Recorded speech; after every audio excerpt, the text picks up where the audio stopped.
room for their leaders. So they are anyone that has you, their leaders will be called, and the issue will be addressed immediately. And every vehicle that is going to be used by them is going to be tracked by the planning and monitoring department of this election. So concerning logistics, there's no issue. Thank you very much. Issue of transparency is part of our professional ethics as a commission. So the transparency starts from the now let me just say the issue of the sensitive material that is coming now.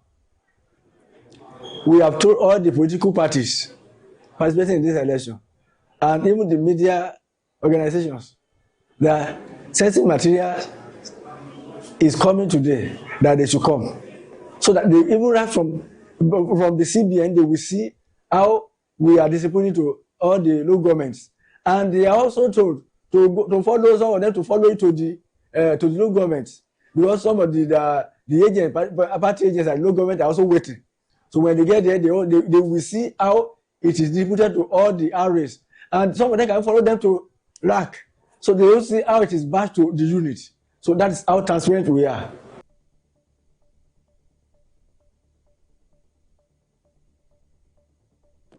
Welcome back and thanks for staying with us. This is still Osun Decides, and that was the INEC rec in Osun. And in fact, everyone seems to sound very confident about what the trajectory of this election is going to be today. But the truth is in the action. So we will test the policies, like I said from the start of the show, but we'll test the preparedness of the different sectors and different areas. Remember, we had over 3,000 CPs being deployed to Osun, and these people are supposed to oversee the elections. The military is also on ground. The police is on ground. NSCDC also deployed officials, on ground to have a free and fair election. INEC on its own has said by 8:30 the polls will be open, no earlier and no later than that. So we're just waiting. It's literally like we're all on mark time waiting to see how this kicks off. But yes, before we get on, my camera has already introduced Victor. He's back in the studio. That's right. Good morning. And we're here. We're here. Good morning, Martha. Today, Australian people are going to decide who's going to lead them eventually. The conversation has been up there for quite a long time now. Preparations have been going on. We've talked about Osun State for a very long time. Yeah. And today is that due day. Who then takes the seat? Is it going to be the incumbent? Is it going to be the APC candidate? Is it going to be the ADC candidate? Because it seems like 15 parties first are contesting for the elections, right? But it seems like we have three major contenders. Absolutely. So at the top of your head, you can just go 3 names. Every other party names, you just might want to forget. You just might forget those names. Not because you want to, but because it just is tilting towards these 3 candidates at this point in time. Recall that the SDP candidate was even included late hour. So that was like 2 days to the election, which now made it 15 candidates for the Osun State governorship election. But I think it's going to be an exciting day too. It's going to be interesting, especially because the Osun people, they're getting ready to decide who is going to be the next governor. I know you said something about these candidates. We have 3 most popular candidates from the Accord, from the APC, and then from the ADC. So all 3 of these candidates, top of your head, you can get to call their names, without mincing any words. But you see, going through the portfolio of all of these candidates, all 15 of them, one thing I realized about each of them is they bring a very specific benefit or a very specific introduction to the entire scene. Right. There are some of them that have not been heard of at all in the political scene. This is like their first major appearance here. However, behind the scenes, in their own profession, they're doing fantastically well. Surely. Some of them are bankers, some of them are professionals in their own right. Surely. And for the longest, we've had conversations about, political office holders not depending on the office that they want to be elected into, particularly. Because imagine a person being a, should I say, chartered accountant, is very, very knowledgeable, has his own agency. What is the likelihood that such a person would embezzle funds? Although we have seen this happen, it is possible. Not exactly ruling out that possibility, but logically, one might want to think that for a person who already has a lot going on for themselves, it becomes a lot more difficult to see that they start to embezzle funds. because they have something to fall back to. Yeah. Now, on the contrary, we have the other side of people who politics is literally the profession that they practice. That's all they do. So the likelihood of these people making it a do or die affair, wanting to earn at all costs in that office, is very high. Because it's a business for them. It is a business for them. Every business person wants to make profit. But again, that's one thing that separates Ademola Adeleke from the entire conversation. Because when he's being put side by side by other candidates, one thing you always hear people say is, this man is already wealthy. Right. In fact, he was at a town hall, and in that town hall, he was talking about 8 federal roads that he single-handedly constructed, and has reached out to the Minister of Roads, Works, and David Umahi, to reimburse him for constructing about 7 to 8 federal roads. You know, how many governors can single-handedly fund those things by themselves? Was it personal money? He said it's private money. Yeah, he said it's his private. Why he was still governor? Yes, he said it's his private money. But you see, those are claims that he will make. Of course, you need to verify that information before you make it a public opinion. But that's one thing that people from his quarters have always spoken about. Yeah. Beyond politics, beyond the entire game, this is a good man that is just willing to help other people. Then we have the APC Ambo. You already know, the popular candidate. Right. You know, his followers and his supporters seem to be, we are winning. We're not even taking chances. They are so confident. Very confident about his winning. And then we also have Salim, who has also served, at the State House of Assembly there. So it's just like you said, they have their experiences, bringing their experiences to the fore and all of that. But it's just something that I've seen about this Osun State election. It seems like all the candidates, especially the APC and the Accord Party, I think they are more stronger, to the ADC as well. They all have this confidence. They have this certainty. They are so sure that they are going to win the elections. And what is giving them the morale is what I don't seem to understand. Yeah, recall that I think sometimes last week while we were taking on the newspaper review segment, there were war of words between the campaign council of the APC and the campaign council of the Accord Party. That's Adeleke. You could see some of them, the opposition brought the roads, infrastructure that were dilapidated in the state. Yeah, on the front page. On the front pages, right? And then the Adeleke people came on board and also showed us some of the roads that they did, that the Adeleke administration has carried out at this point in time. The video called on the United States President to come intervene for the Osun State election. Now, pockets of violence as well has been going on within Osun State for this election. And these are the parts where it gets to worry us now as citizens, as members of the society, because this is a governorship election. We keep saying we keep talking about the fact that this should not be a do or die affair. I mean, you're being elected to a public office. It means that your duty is to serve the people that you're being elected for. If the persons that you're being elected for are not being killed, they are not dying in the course of re-election or election, it becomes a problem for the society. I was seeing this heightened tension in Osun State over the past few months, leading to today's election. Recall, I also told you that the IGP, when he traveled to Osun State, said to the parties involved, this is election. This is not war. Now, for an IGP to make that kind of statement, it shows that he has seen the trajectory. He stated that over 20% up until that time had been killed, leading to the election. Recall the APC senator as well, who made the statement very recently, asking members of the APC to kill members of the Accord Party. Now, while he was picked up, he changed his statement to saying that he wasn't saying kill them literally, but kill them via votes. Come on, who makes such statements in our society? It's a very sensitive period that we're in. That was such an insensitive comment to make in a sensitive time. We had already recorded about 20 casualties, 20 deaths, as it is before the election. I'm just really hoping that the people of Osun are safe and they make the decisions, not based on sentiment, 1,000 naira and salt that is being distributed. It is well-informed decision as to who moved the Osun state, state forward. Now, remember, before we got on with the show, I did make mention of the fact that we have very seasoned reporters that are on the field right now. We'll be connecting to Onka Kingsley, and he is right on ground with the Force PRO and would be getting situation reports almost immediately from them right now. Welcome, Kingsley, and thanks for joining us on the show this morning. The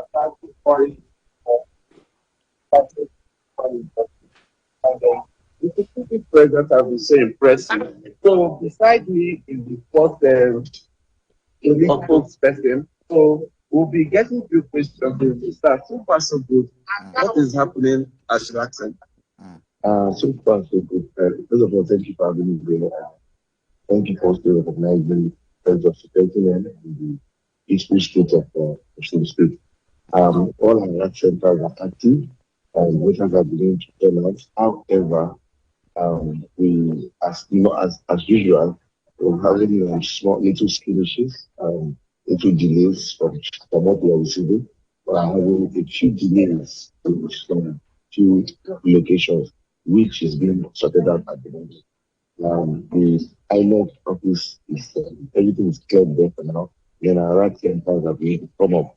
At this moment, everything is smooth and well, and there's no cause for concern. You can still see that we are still even having extra deployments this morning, to just cover up some shortfalls in some places where we have to challenges and to boost up where our security contact said that there may be one or two places.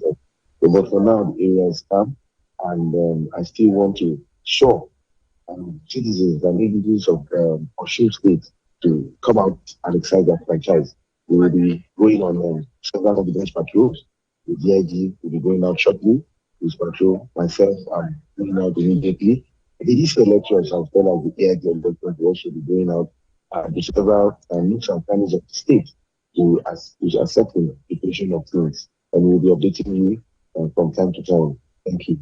Okay, we know there has been a violence issue prior to this election. So how active is your control room and what are the numbers of people support?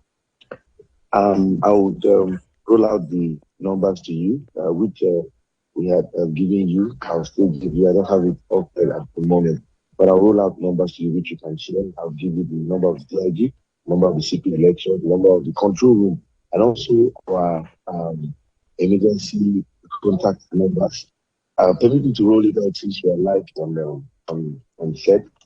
The DIG election number is 0813 923 5585. I'll take that again for the DIG election 0813 823 5585.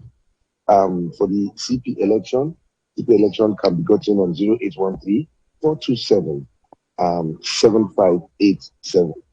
The our control room is active on 0810 875 6818. I'll take that again. For the control room, Osun Police Control Room, 0810 875 6818. And also for our complete numbers, in case you have any incidents with any law enforcement agent, you are advised to remain peaceful and call 080 57 000001. I'll take that again. 080 57 000001. The second number is 080 57 00002. I'll take it again. 080 57 00002.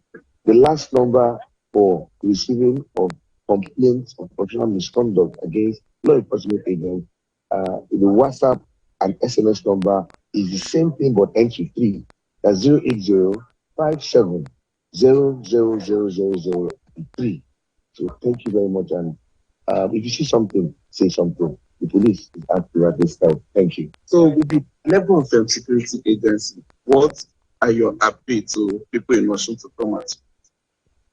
We've done everything and we put everything in place to ensure a safe, secure, and very seamless electoral process in Osun. And I want to encourage citizens of Osun to come out en masse to cast their votes. However, I want to appeal with mothers to ensure that they restrict their underage kids from coming out to involve themselves in underage voting or any form of electoral violence.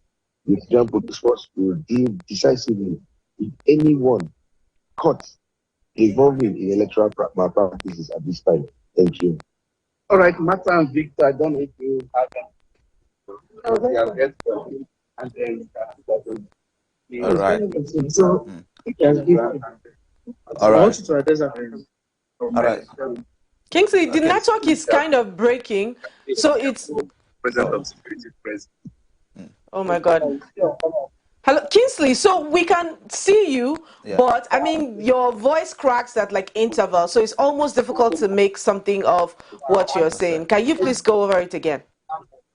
Like I said, the level of security presence I saw in Osun State is quite impressive Okay. for people of Osun to come out. I know I passed through a particular polling unit where I saw over 50 people that had to cast their vote, but any person are yet to arrive at that particular polling unit. So the security presence is impressive. So I think it's not left for the people of Osun to come out and deciding Cast their votes.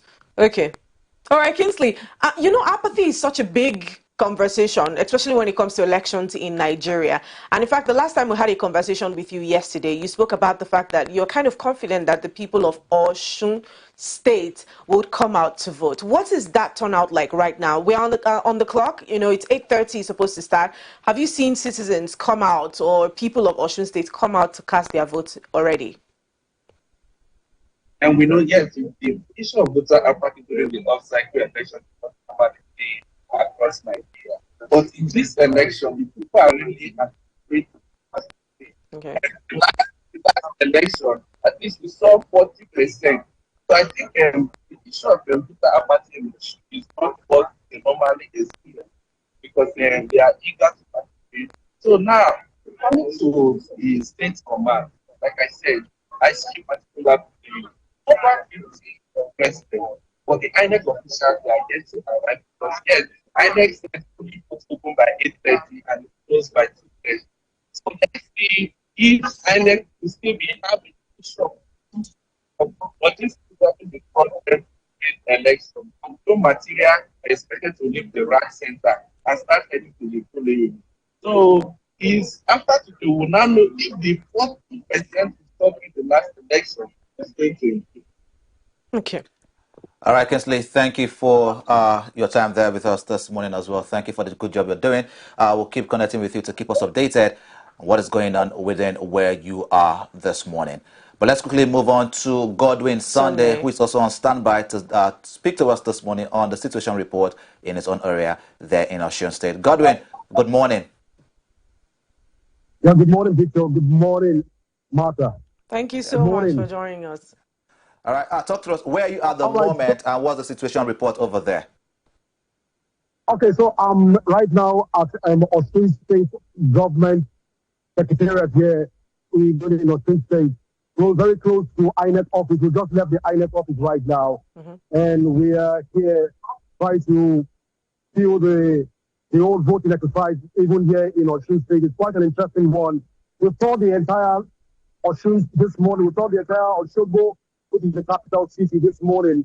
And we realized that a lot of people came out as early as 6 o'clock, in order for them to even queue up, waiting for INEC officials to come to be on ground. And if you see behind me right there, you see a lot of persons already on the queue waiting, and INEC officials were here exactly by 7:55. 7:55, INEC officials were already set to go even to cast to do all the process of accreditation, which is still ongoing. People are trying to confirm their name. And I have with me here, I have an observer who is also on standby to speak to us. But let me go back to you, Victor and Martha, in the studio first.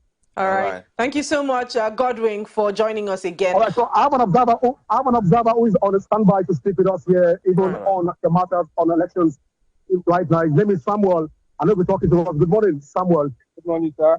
Good morning, everybody. All right, so please tell us what are your observations so far this morning? Good morning, Nigerians. We are right here in Osun State, the South local government. This is the Governorship ward, Abere 1. And I can actually say the INEC officials actually arrived early. They actually arrived 7:24 a.m. and ensure the official commencement of. They arrived 7:24, and even before 8 a.m., they already set, looking for 8:30 before they start the voting process for this one. As at now, everything is cool and calm. People are actually checking their names on the board, and they are actually giving priority to the people with disabilities, the aged, and other people that actually have one business or the other. So as at now, this unit is actually cool and calm. Nothing police officials are here, the MSCDC are here to protect the electorate and the election officials. Thank you. All right. So at this point, should we be worried about any form of possible violence or pockets of violence across, even within this polling unit? As at now, this is a community on its own. People, as at now, I can't really say, but as at now, presently, everywhere is calm, everywhere is cool. People are already on queue waiting to vote. Officials have been coming, security forces have been coming, they have been observing. Some are actually observing, and some are even within, some are within, and even some are actually observing from a far distance. In case there is any security issues, they will definitely come in. So for now, everywhere is cool and calm. Thank you so much, Samuel. Thank you, sir. Well, Victor, you can hear from Samuel. Everywhere so far is cool and calm, even in Osun State right now. The electorate are out to cast their vote. This is one election I'll tell you that you see people coming out to ensure that their votes count and their votes stick. And this is what we're experiencing here, even in Osogbo, the Osun State capital. All right. Of course, we hear that the voting is going to start at exactly 8:30. We hope to also connect with you so that you can give us proper reports as well on what is going on whilst the voting exercise has commenced. But thank you, Godwin, as well. Thank you so much. All right. Well, that's word on the streets, right in the fields, and so far I think that the reports are quite encouraging. Oh, they are. First of all, timing is it's been such an issue that has been contested, especially when it comes to elections in Nigeria. You'd see the officials arrive there late before they settle in and get people to vote. Time has already gone out, and INEC is looking at around 2 to 2:30 to stop the voting. So if it is started early enough, then it can be concluded early enough so that the results can be collated and announced today or before the end of today, as we would like to see. But yes, security almost check, because we have reports from 2 areas now. Security check. I mean, we see the presence of most of the videos on social media at different polling units. You'd see that, the presence of the police is quite it's there. It's remarkably there. You can see it. But much more than that are other things that might go unnoticed right now. Are they prepared enough for it? This is a test of whatever they have had going on or planning in the last couple of weeks. But you see, we will go on to talking about some of the previous governors of Osun State, the people who have set the antecedents of what the ones who is now running and the ones who would eventually come up would be hoping to set. But we'll go out on this very quick break, and when we get back, we're talking past governors of Osun State.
Well, this is Osun Decides. The people of Osun State will be marching to the polls. Some already are present there to dictate who to choose, who would represent them in the next 4 years. And like we said from the start, we're hoping that every single one of them go to the polls informed about their candidates and what they will potentially bring to the state. But yes, we're talking about past governors of Osun State. And the very first that was had was Leo Shegun Ajiborisha. And Ajiborisha started from August 1991 to January of 1992. He was a military officer at the time, and he was the first administrator of Osun State. Now, he was appointed by the military government of General Ibrahim Babangida, and he was most likely responsible for overseeing the transition to civilian rule in Osun State. So should I call him the Abdul Salam of Osun State? Because he transited from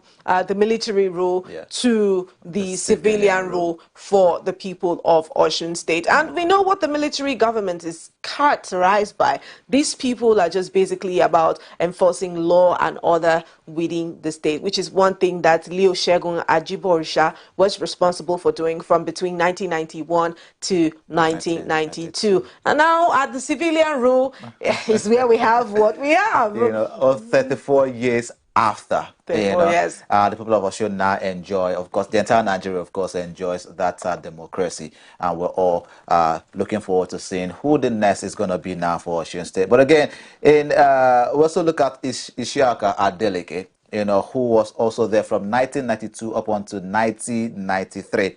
Who was a businessman and politician, and who was the first civilian governor of Osun State.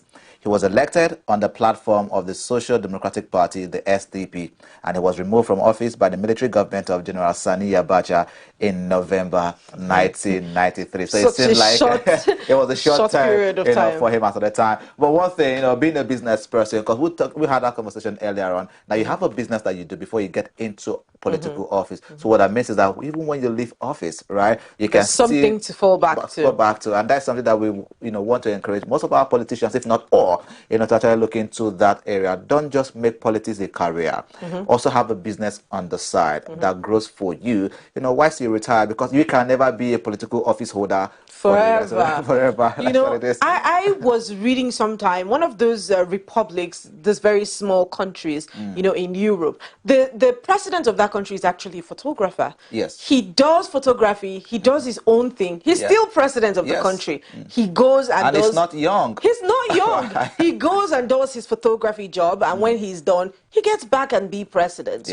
I think if we approach it from like a very balanced standpoint, we'd have more people who do not think of this as an avenue to be wealthy, but an avenue to serve the people and coordinate the resources that are within the state. The hallmark of every remarkable leader or an outstanding leader is the ability to both control human and capital resources, financial resources as well. And from all of the candidates, the electorate will be the ones to decide who best fit in this category of people who can manage the people of Osun State and the resources that they have been blessed with. But yes, from December 9th, 1993 to about August 22nd of 1996, we had another military officer in the person of Mr. Udofia. He is Lieutenant Colonel Anthony Udofia. He was the second administrator of Osun State, and he was appointed by the military government of General Sani Abacha.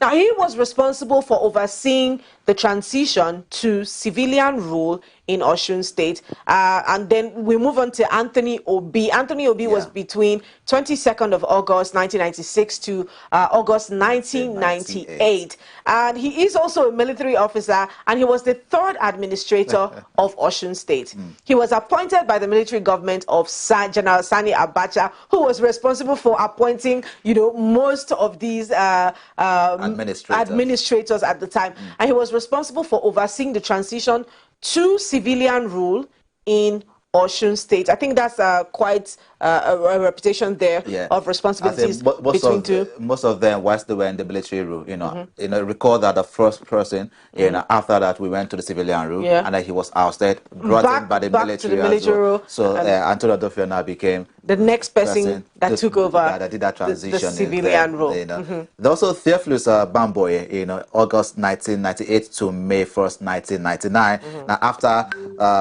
he was also a military officer, the fourth administrator of Osun State, appointed by the military government of General Abdusalami Abubakar, and he was also responsible, you know, part of the person that was also responsible for the transition, you know, to civilian rule in Osun State. So it's just been like a transition, multiple, you know, kind of transition from there, you know, from all of them as it is. Also, BC Akonde, you know, May 29th, 1999 to May 29th, 2003. Now he became a politician, the first executive governor for Osun State under the Fourth Republic, and was elected on the platform of the Alliance for Democracy, that is the AD, and he was known for his pro-poor policies and his commitment to education. You know, so now they begin to move properly into the civilian kind of rule in Osun State. And you know, for a person like that, one thing that we know the West as people that are very interested in education. And some of these people laid the foundation for that education that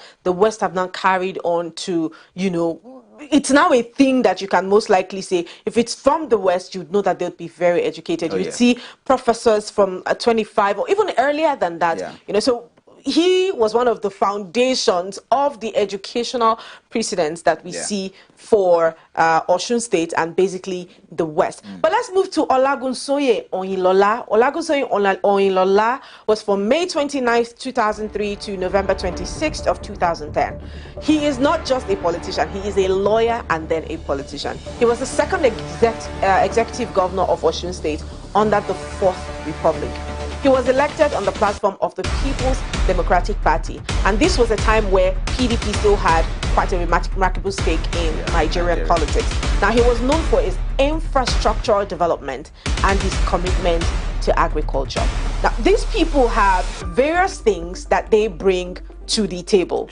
Responsible for agriculture and responsible for infrastructural development. And, you know, if everybody is able to build on one person, what one person has done before, continuity, you know, very important. This is what we see with the likes of him. And, you know, the most important thing is there is also one of the governors of Osun State that was particularly remarked or was particularly known for his ability to continue in the footstep that his predecessor has carried out. You know, and of course, you know, governance, we say it's a continuum.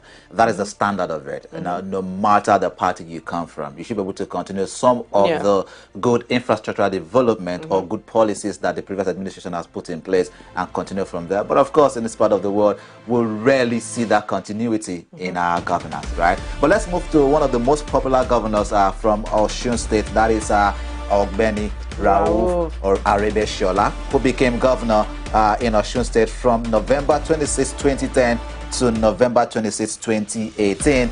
He is a politician and he was the third executive governor of Osun State under the Fourth Republic, and he was elected on the platform of the All Progressives Congress, that is the APC, and he was known for his educational reforms and his commitment to social welfare.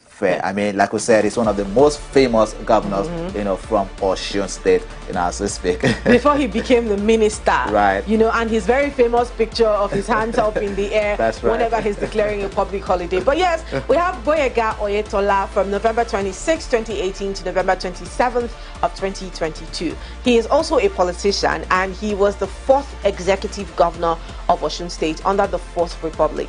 He was elected on the platform of the APC, and he was also known for his continuity with the policies of his predecessor, Rauf Aregbesola. So the administration of Rauf Aregbesola and Adegboyega Oyetola is just a merger. It's just a continuum, right? Or how is it being called? So whatever policies were actually being started by Rauf Aregbesola, the Adegboyega Oyetola continued in that, and that's why, you know, UT was a stronger reform, both attributed to Rauf Aregbesola and himself, Adegboyega Oyetola. Of course, they were members of the same party, so it was quite easy for them to share the same ideology. And maybe that's even the reason you're saying that these past governors, you know, are now throwing their weight, you know, to the APC candidate because they're all members of the APC. But of course, come November 27, 2022, the incumbent governor, Senator Ademola Adeleke, popularly known as the Dancing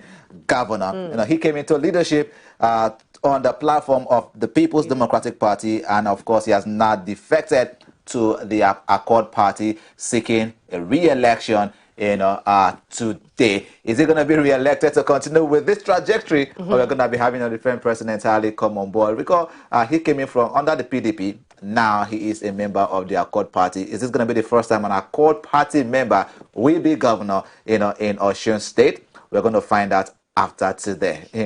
Well, this is the governor that made Osun State quite popular because, I mean, he was always dancing. He's a jolly good fellow, I would say. He's a jolly good fellow. And then his nephew, Davido, throwing shows there. And yeah, his children, the likes of Nikos, and I think, I can't remember the name of the other one. You'd see them actively go to the state. Sometimes they carry out programs, empowerment programs within the state and what have you. But his kind of governance was quite different from what we saw with most of these people. You could see that he's a family-oriented person, and he's he looks like the guy next door, literally, which is what most people have been able to attribute him to. He's a jolly good fellow, and that settles it. But about his reforms, we had a back and forth about that, on the papers last week, and by himself, in fact, he was being interviewed rather by an Arise reporter, and she went on talking about how the roads here and there, it looks a certain kind of way. He says, please, let's focus on Osun State. That's what we're talking about right now. Go and find out what I have constructed, But of course, investigations will be carried out to see, how far he's been able to lead the people of Osun State. And if he gets privileged enough to continue to lead them, then today's polls will definitely decide that. Very true. And of course, the exciting things that have been going on there is just the very fact that lots of drama has gone on since the campaign started, since the talks about the Osun State election started. Do recall that a factional chairman of the Accord Party, had to, withdraw his support from Senator or Governor Ademola Adeleke, and gave his support to Ambo, the APC candidate. Now, and he also came out to defend that. I'm talking about the factional Accord national chairman now. Say, of course, that he has the right to do that. That's the video on your screen. Why he was also the former presidential candidate in 2023 for the Accord Party, as it is. But you see that the Accord Party has a faction now. So I think they have a situation going on for them in court. And he's, of course, saying that, as a factional chairman, he has the right to support whoever he wants to support at this point in time. But these are some of the challenges that you see going on in some of the political parties. And the question we always ask here whenever we talk about some of these people or these parties is, what is the ideology that governs this party? Because the truth is, without proper ideology, you will just get to see the constant defection from one party to the other without, thinking twice. Well, now we'll be moving to talking about the expectations of the Osun people. They are living in the experience right now, the political experience right now. So it's only fair that we get to hear what the expectations from this election would be. So my expectation about the election is I expect it to be free and fair, because if you can notice, basically there are much security around. So I hope to be free and fair. I'm expecting just a free and fair election, no murder, nothing at all. So yeah, I'm expecting something good from the election, actually. I'm Miss Oluwaseuncle. All right, so what are your expectations from this election? Actually, we expect a free and fair election. It's peaceful already, we see there's securities everywhere, but we want it to really be fair. We don't want where there will be someone taking election, because now people are really buying votes, so we don't want to see that. That is really bad for what we stand for. We are supposed to be a peaceful community. So why would I have to sell my votes because of buys or some stupid token? If you are really doing well, you don't have to buy. Now, my people are kind of fidgeting. They are not used to this kind of security presence. So I pray we don't get to entertain the fear than the vote itself. I pray we'll see people coming out to vote, because that will be a big deal. My name is Blessing Olorin. All right, so what are your expectations from this election? Okay, I expect a free and fair election, an election where people are allowed to practice their rights. Okay, so when we say compared to previous elections in Osun State and the tension right now in Osun State, what will be your expectations even on tension level? With the tension here and there, I believe people will be safer to, like, they will feel safe to come out and vote.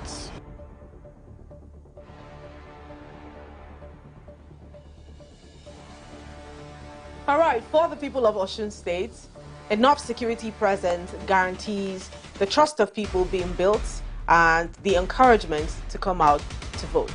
As many times or more often than not, the reason that most Nigerians would say they don't come out to vote is because they're scared about what will happen. Sure. What if someone steals a ballot box? What if there is an accidental discharge and then it hits someone, stray bullet situation and all of that? But with the kind of heavy security presence that is now in Osun State, the people should be encouraged to come out to vote. In fact, a lot of Nigerians are saying, if you are deploying 3,000 CPs, that's just from the police, and you know, the military and all of these people present for Osun State, what is going to happen for the general elections? Do we even have enough manpower to have this covered? Let's say we have 3,000 in 36 states of the Federation. Do we have what it takes to cover the election effectively, as we are trying to do right now in Osun State? I do recall that there has been openings anyways for military personnel to come into the military force, also the Nigerian police force as well.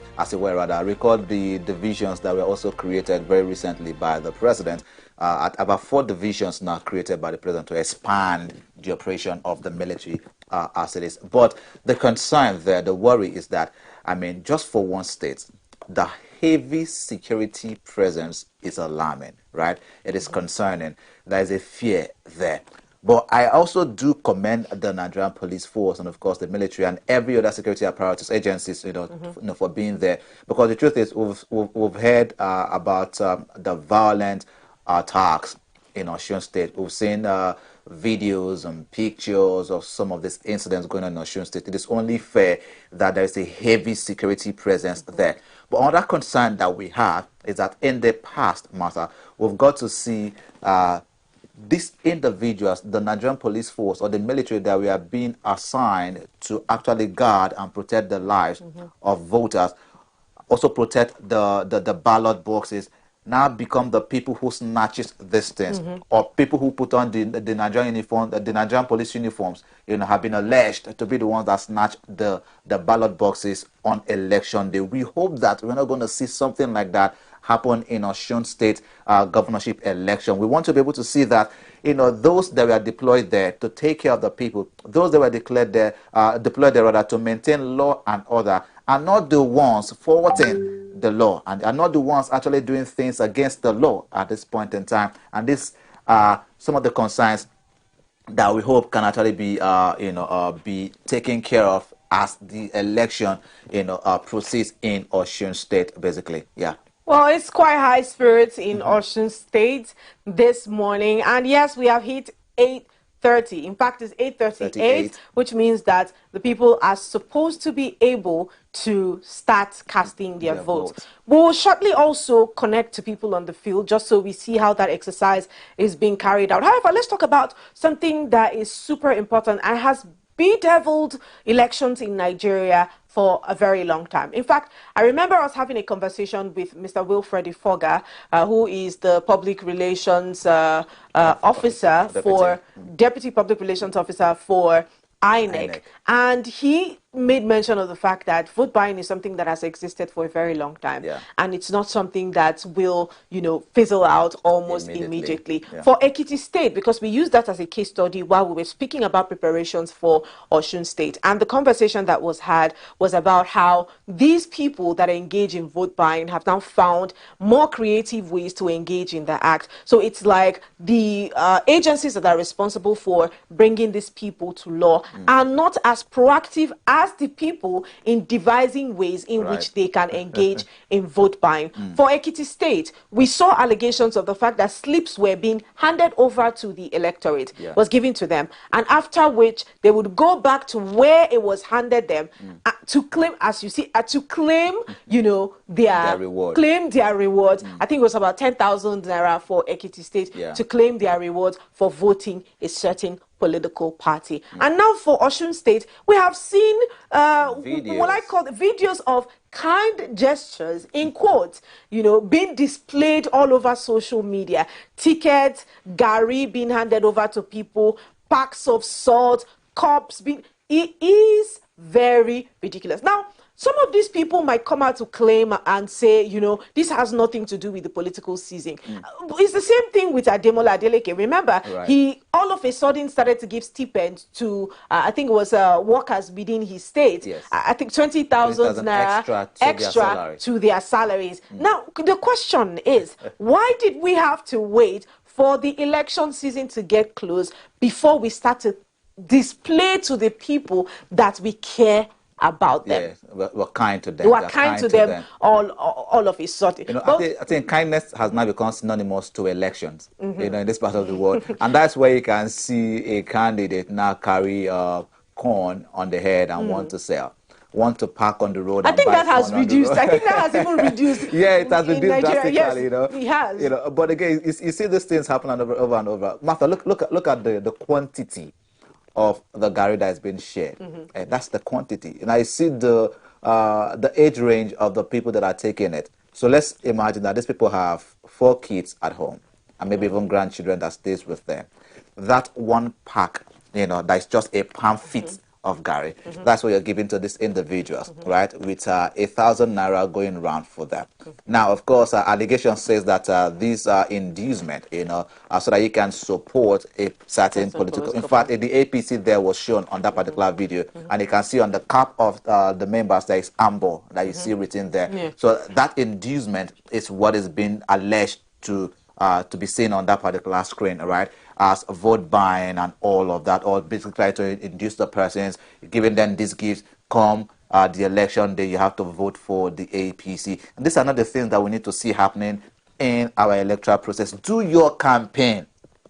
Talk to the people about the policies that you're going to bring on board to them. And if they trust it, they are going to vote for you. You know, other than constantly wanting to use money. Because you can see, the talks about weaponizing poverty in this part of the world has been there for a long time. And I think it is a strategy that has remained. Yeah. That whenever it's election time, you look for the pain point of the people. Because the truth is, citizens of our nation, Martha, they are hungry. People are complaining about the hardship of the economy, and therefore anyone that could give them something to feed on for the next 1 day or 2 days, they are going to pick up those particular things. But to what extent? Right? To what extent? To what extent? You know. Because you know that I was talking about a lecture that Rotimi Amaechi, the former governor of Rivers State and former Minister of Transportation, you know, on his 60th birthday, he had a lecture, and in that lecture he was speaking about how poverty has now become a tool in the hands of politicians to getting exactly what they want from the citizens of the country. Even though he received a lot of backlash because you were part of them,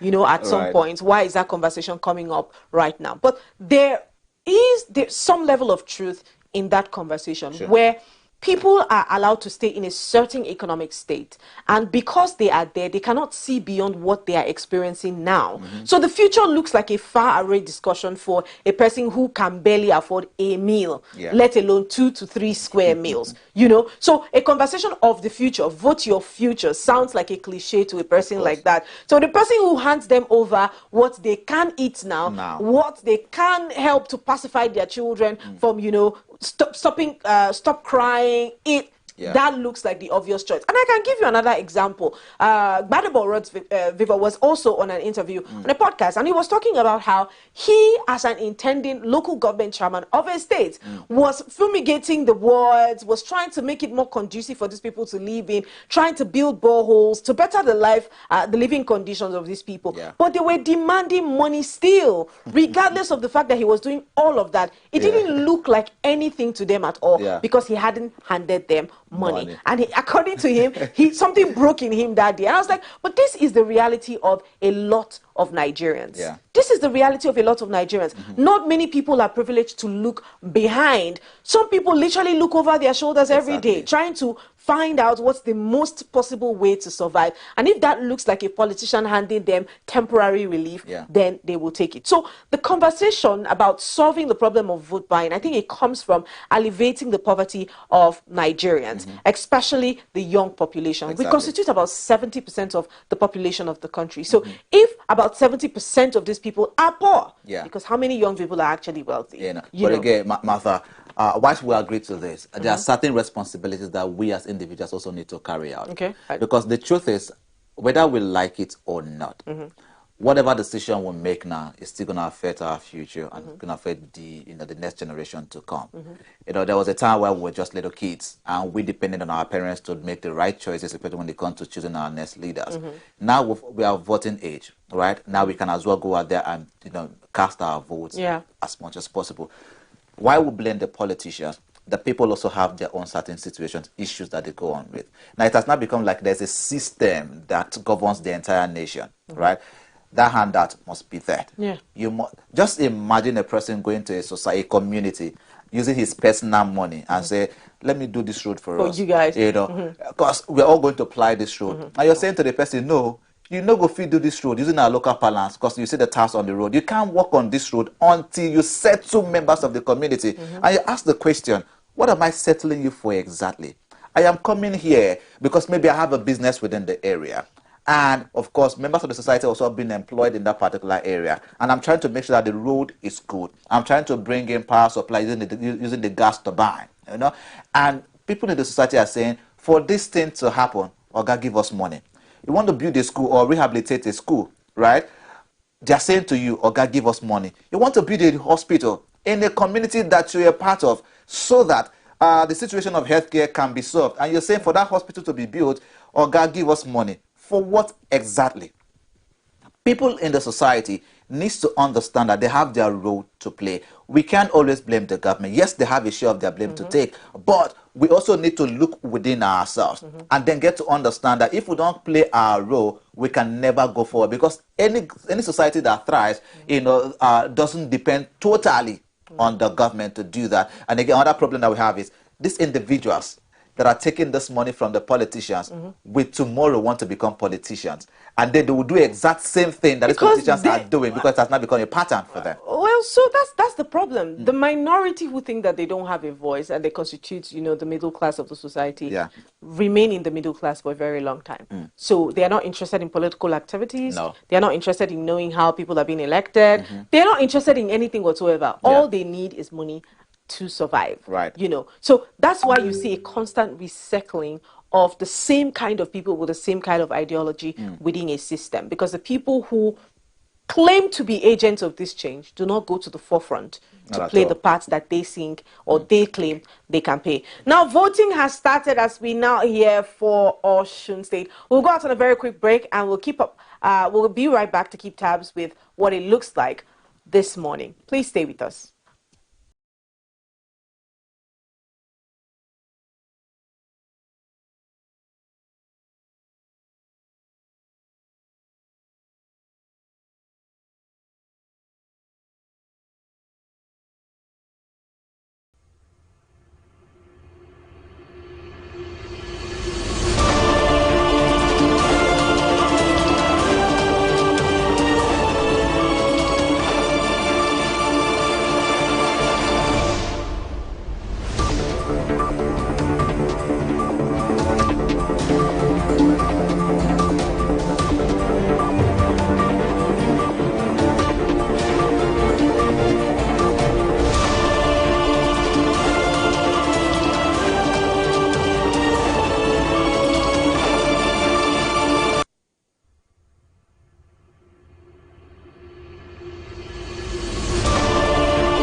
All right, welcome back. Keeping tabs with Osun State as they get to elect their next leader for the next 4 years here in Osun State, or there rather in Osun State. In fact, information reaching us right now says Ademola Adeleke has casted his vote at his polling unit in Ede.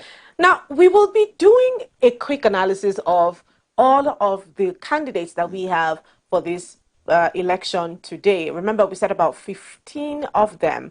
2 have stepped down and pledging support for Ademola Adeleke. And, you know, from the start of the conversation, we did make mention of the fact that all of these candidates have very specific things that they bring to the table. But we'll start with the Accord Party, which, of course, is one of the most popular candidates for the election today, in the person of Ademola Nuruddin Jackson Adeleke. And he was born on the 13th of May in 1960. He's a Nigerian politician and a businessman who has been serving Osun as the governor of Osun State since 2022. He served as the senator representing the Osun West Senatorial District from 2017 to 2019, and he started higher studies at Jacksonville State University, Alabama, and Atlanta Metropolitan State College in the United States, where he majored in criminal justice and with minor in political science. Adeleke is a businessman and an administrator, and he has served as an executive director of Guinness Nigeria PLC from 1992 to 1999, where his co-directors included General Theophilus Danjuma. He was the group executive director of Pacific Holdings Limited from 2001 to 2016. And, you know, we made mention of the fact that governors or political office holders who also have a background of having something that they're doing would always be a plus, as outside the office they have something going on for them. So embezzlement might not be exactly the major thing for them. Victor says a businessman will always want profit. And if politics happens to be the only business that you have, where does the profit come from?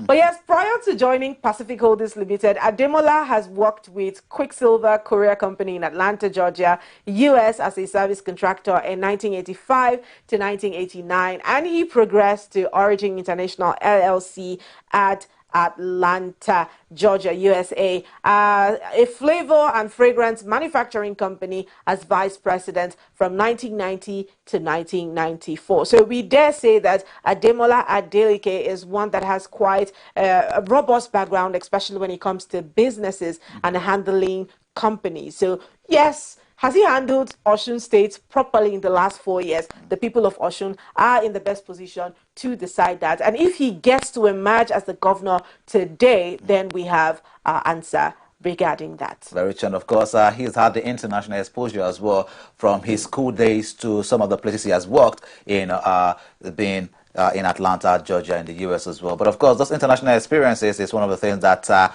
we'll look forward to seeing as well in Osun State moving forward. Well, of course, the next candidate for the Osun governorship election today is the candidate from the Alliance, or the Action Alliance Party, which is Farinloye Olarewaju, also known as Lanre Farinloye. Now, he emerged through a consensus primary for governorship candidate of Action Alliance, and he pledged an all-inclusive grassroots-driven administration integrating traditional and religious leaders into decision-making. His agenda centers on job creation, skill development, accessible healthcare, agricultural support, and infrastructure for the people of Osun State. If he emerges the winner of the governorship election today, these are some of the things that he has pledged that he's going to be working on for Osun State. Again, job creation, centers for job creation, he said, skills development for the Osun youth, accessible healthcare for everyone in Osun State, and agricultural support and infrastructure are the things that he's promising Osun people if he emerges as governor. Well, that's also a very robust background. But let's look at Osun Olajide of the African Action Congress. Now, he's also known as Comrade Olajide Osun, and he is, you know, quite young compared to some of the other candidates. He's a 39-year-old Nigerian entrepreneur, and he's a car dealer and a politician. He has emerged through a consensus primary that was held at the party's secretariat in Osogbo.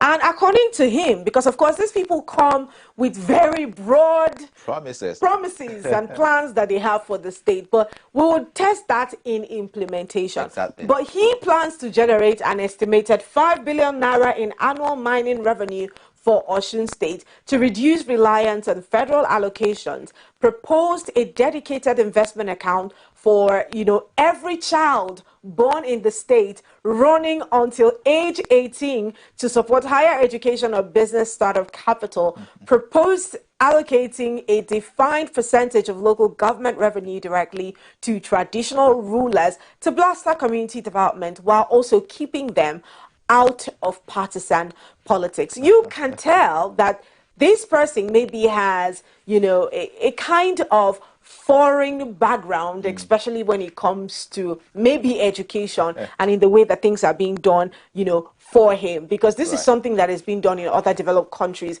where a certain fund is being allocated for children from one age until they become adults, which is 18 in most states, and in other states from 16 and below and above rather are considered adults. But this is a plan. It is a plan. It becomes, an action or an implementation when it's actually being done. But would he get the chance to implement this? Because this looks like a very great plan on paper, where people from 18 years, it will offer them some level of soft landing, and it will ease the burden of funding education for young people, by their parents. As What Now Fund is doing currently, where people who are not able to access education can access loans that they can, take to school. But this is entirely free. It is. Now, does the state has what it takes to generate 50 billion or 5 billion? Does the state have what it takes to generate 5 billion naira that will now be redistributed evenly to the sectors that he has spoken about? Will he get the chance to? Well, it's interesting. I will definitely love to see how this turns out for him. Very true. And of course, data is important as well. Question is, how many persons actually have their birth certificate the moment they are born, in the Nigerian hospitals? These are things that you also need to consider. But maybe he has a few plans to making sure that Osun State, has that proper data so that you can get to know who was born at a particular point in time in the state. But of course, let's move on to another popular candidate in Osun State. That is the ADC candidate, Najim Salam of the African Democratic Congress. Najim Salam was born on August 8, 1965, and is popularly called a Waloye, meaning proven character is royal. He is a Nigerian politician, philanthropist as well, and he is a former Speaker of the Osun State House of Assembly. Aside Dr. Najim Folashayo's active presence in progressive food politics as grassroots politician, he has several academic publications to his credit. He was admitted to Obafemi Awolowo University in Ile-Ife in 1989 to study political science, and was awarded a Bachelor of Science degree in political science in 1993. And he earned a Master of Political Science there in 2013 and went on to obtain a Doctor of Philosophy.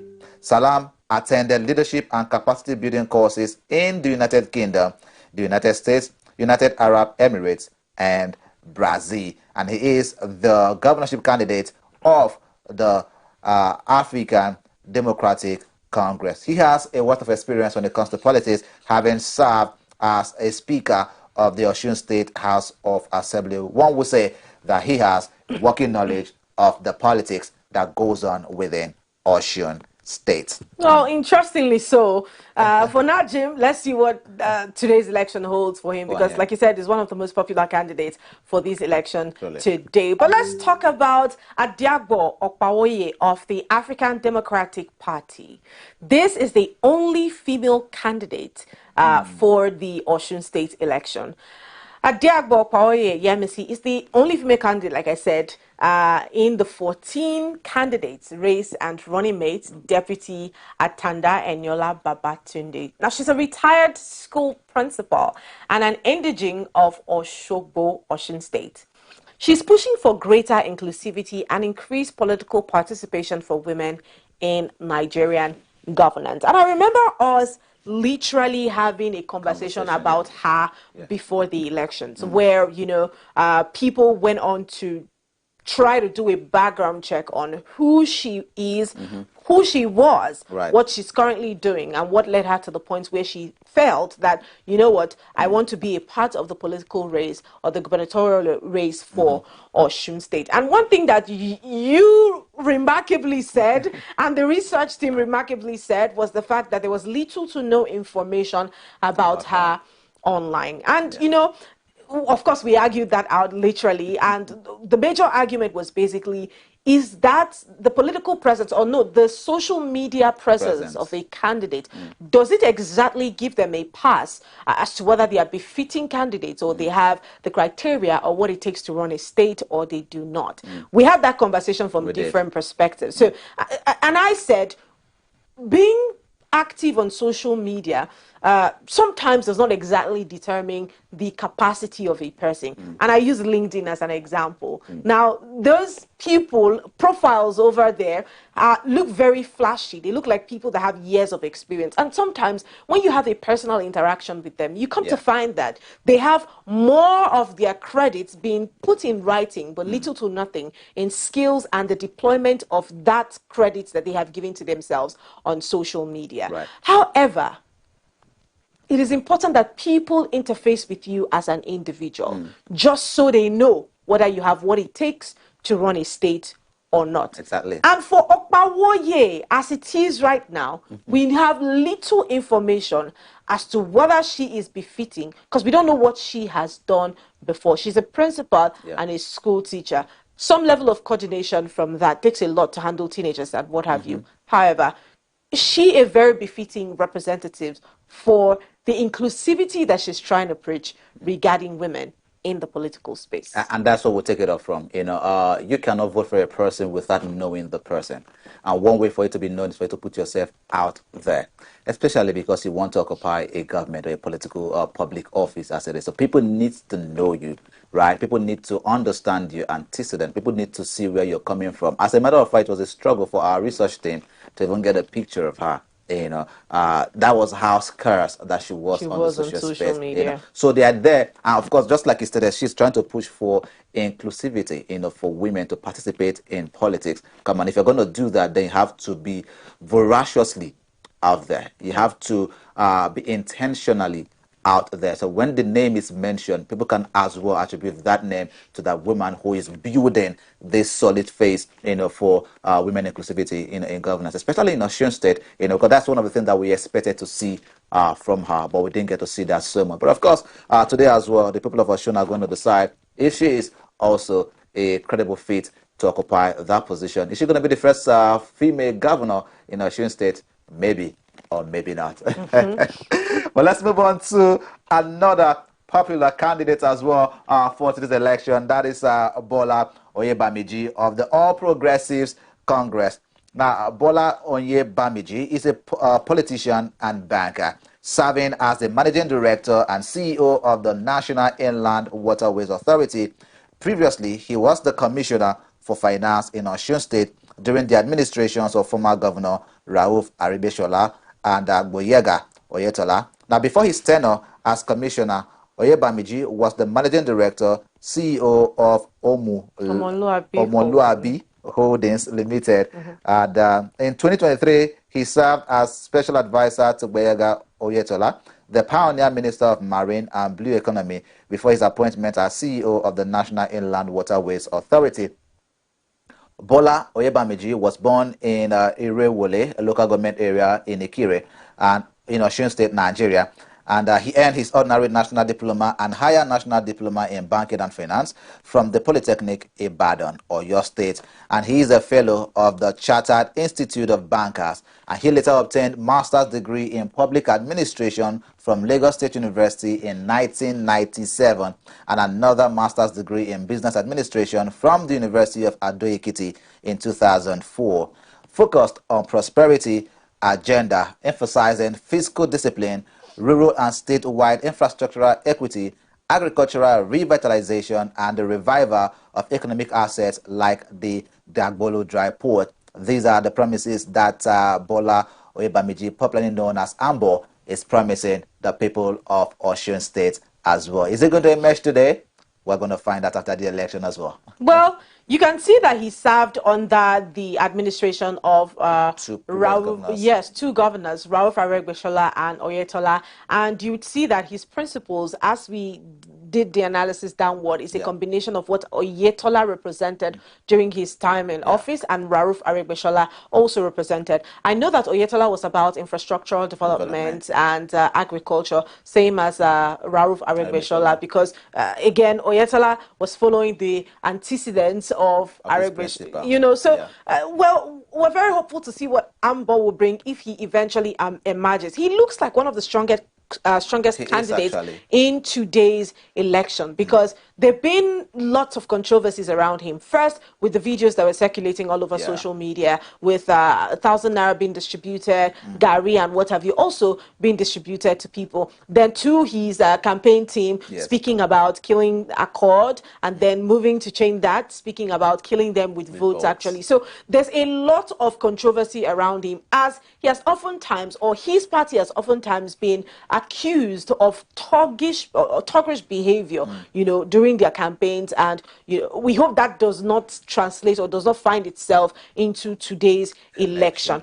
But let's move on to the next candidate, and now we're talking about Adesina Adeyemidoro of the All Progressive Grand Alliance, APGA. We know that for a place like APGA, very strong in the east, but we haven't seen so much of them emerge in the west. But now we have a candidate, Prince Adesina Olusayan Adeyemidoro, and he stepped into the political spotlight with a campaign focused on structural transformation, running under the banner of the New Vision, New Energy. Now, outside of politics, Adeyemidoro is a psychologist, an entrepreneur, and a philanthropist with an extensive background in Nigeria's healthcare and insurance sectors. So this one is also quite loaded. He holds a master's of industrial and labor relations, and his core governance agenda targets the following areas. First, he talked about economic repositioning, which is about maximizing Osun State's untapped resources potential through transparent, innovative, and accountable leadership. Every other candidate seemed to be flagging agriculture as one of the areas that they would be capitalizing growth for Osun State. So he is also speaking about revitalizing the agricultural sector through mechanization, direct credit access for farmers, and creating strategic market partnerships. He's also looking at education and healthcare, all of which are tied to his background as an individual. He's upgrading public school infrastructure, improving welfare packages for teachers, and introducing affordable healthcare systems. He, just like Oyetola and just like Ambo rather, are thinking about embarking on a comprehensive rehabilitation of roads, public markets, and utilities to stimulate local job creation. And one thing you must know is, when a leader is focused on bettering the lives of the people that are within the state, in no distant time, you would find out that there is now remarkable change in the state, because change starts with first the people that are in the state. Because if you change the infrastructure, if agriculture booms and the life of the people amount to actually nothing, it will just be counterproductive. So when we first target making the life of the citizens within the state better, and then we target on how to make them a part of the change that we want to see regarding agriculture, infrastructure, and the other areas that he's laid down. He has quite a promising plan for the people of Osun State, but will he emerge? Only the polls get to decide that for us today. Of course. Now let's move on to the candidate of the Allied People Movement, that is the APM. We're talking about Adewale Adebayo. Now, he is the immediate past chairman of the APM in Osun State, and he is a real estate developer. He emerged as the party's consensus candidate during a primary ratification held in Osogbo. The APN camp under Adebayo has actively campaigned across the grassroots in Osun State, presenting the party as a viable third force alternative to challenge the major contending political platforms in the state. But today, he is no longer going to be on the ballot because he has stepped down and has now given his support to the Accord party. That's talking about the incumbent governor of Osun State, Governor Ademola Adeleke, has now received the full support of the candidate of the APM, that is Adewale Adebayo. of the Allied People's Movement today. Interesting times. Let's hope that that counts for something or Well, for him, you know, as well. Moving on to the very next candidate, we'll talk about Clement Adesui of the Action People's Party, APP. Now, Clement Adesui emerged as the sole aspirant and was affirmed by 39 delegates during the party's primary election in Osogbo. Now, as part of his campaign trail leading up to August 2026, he has publicly advocated for transparent electoral processes and logistics by the Independent National Electoral Commission. Now, national party executives, including the APM leadership, have backed his local structure, and they are emphasizing the party's commitment to robust democratic participation in the state. Well, we have seen less about what he will be bringing to Osun State, you know, and more about what he hopes would happen during the election. Of course. But, I mean, APP, let's see what happens for them. All right, and of course the next candidate is from the BP right now, you know, called the Boot Party. The Boot Party. That is Marcelo Adeleke. Now, Marcelo Adeleke, fully known as Prince Adesoji Marcelo Adeleke, is the official Boot Party candidate alongside his running mate Aresha Kehinde Adenike. Now, he is a graduate of the University of Ilorin, a veteran politician and a pioneer, two-term former chairman of the Inter-Party Advisory Council, that is IPAC, in Osun State, and he previously contested the Osun State senatorial seat under the same party during the 2023 general elections and ran as a presidential hopeful in past cycles. Now, Marcelo Adeleke of the Boot Party will also, be trying his luck today at the poll, talking about the Osun governorship election today as well. He has quite an array of experience as well from the public service, especially being a chairman of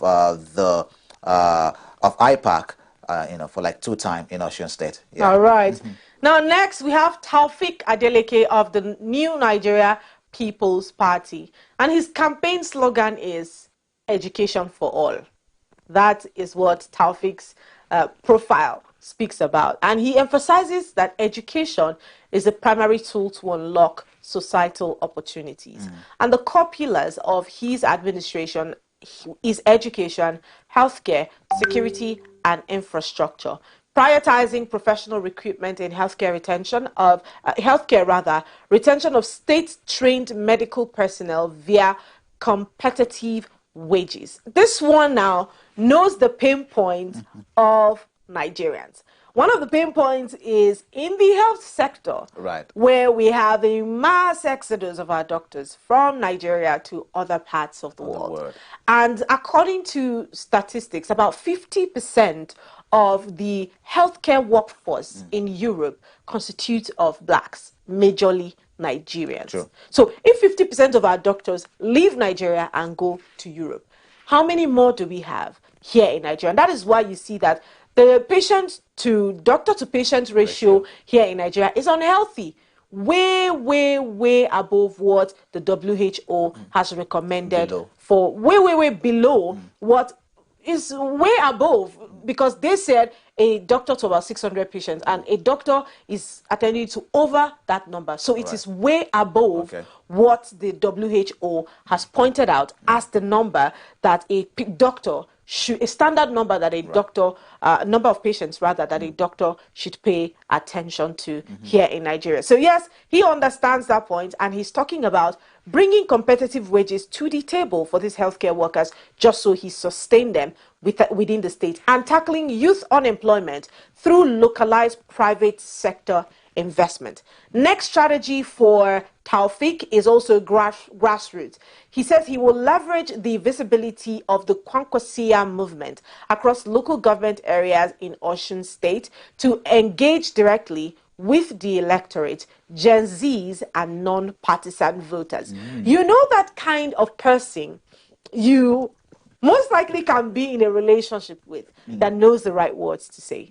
This is it. Oh, nice stuff, yeah. Taufik Adeleke happens to be one of those kind of candidates, because if you look at the things that he's talking about bringing to the table, whenever you mention bringing Gen Zs to the table, people are always excited because these are newer generations of people who are looking at life from a very different perspective. But if you continue to hold on to the previous ways that the millennials, and I think it's the better, or how they've been called, are doing things, it will most likely not be a very balanced kind of way, you know, to run a system. But when you say, oh, we are bringing Gen Z to the table, it speaks about inclusivity, and it speaks about youth participation, especially when it comes to politics. And Taufik Adeleke understands what the people want to hear.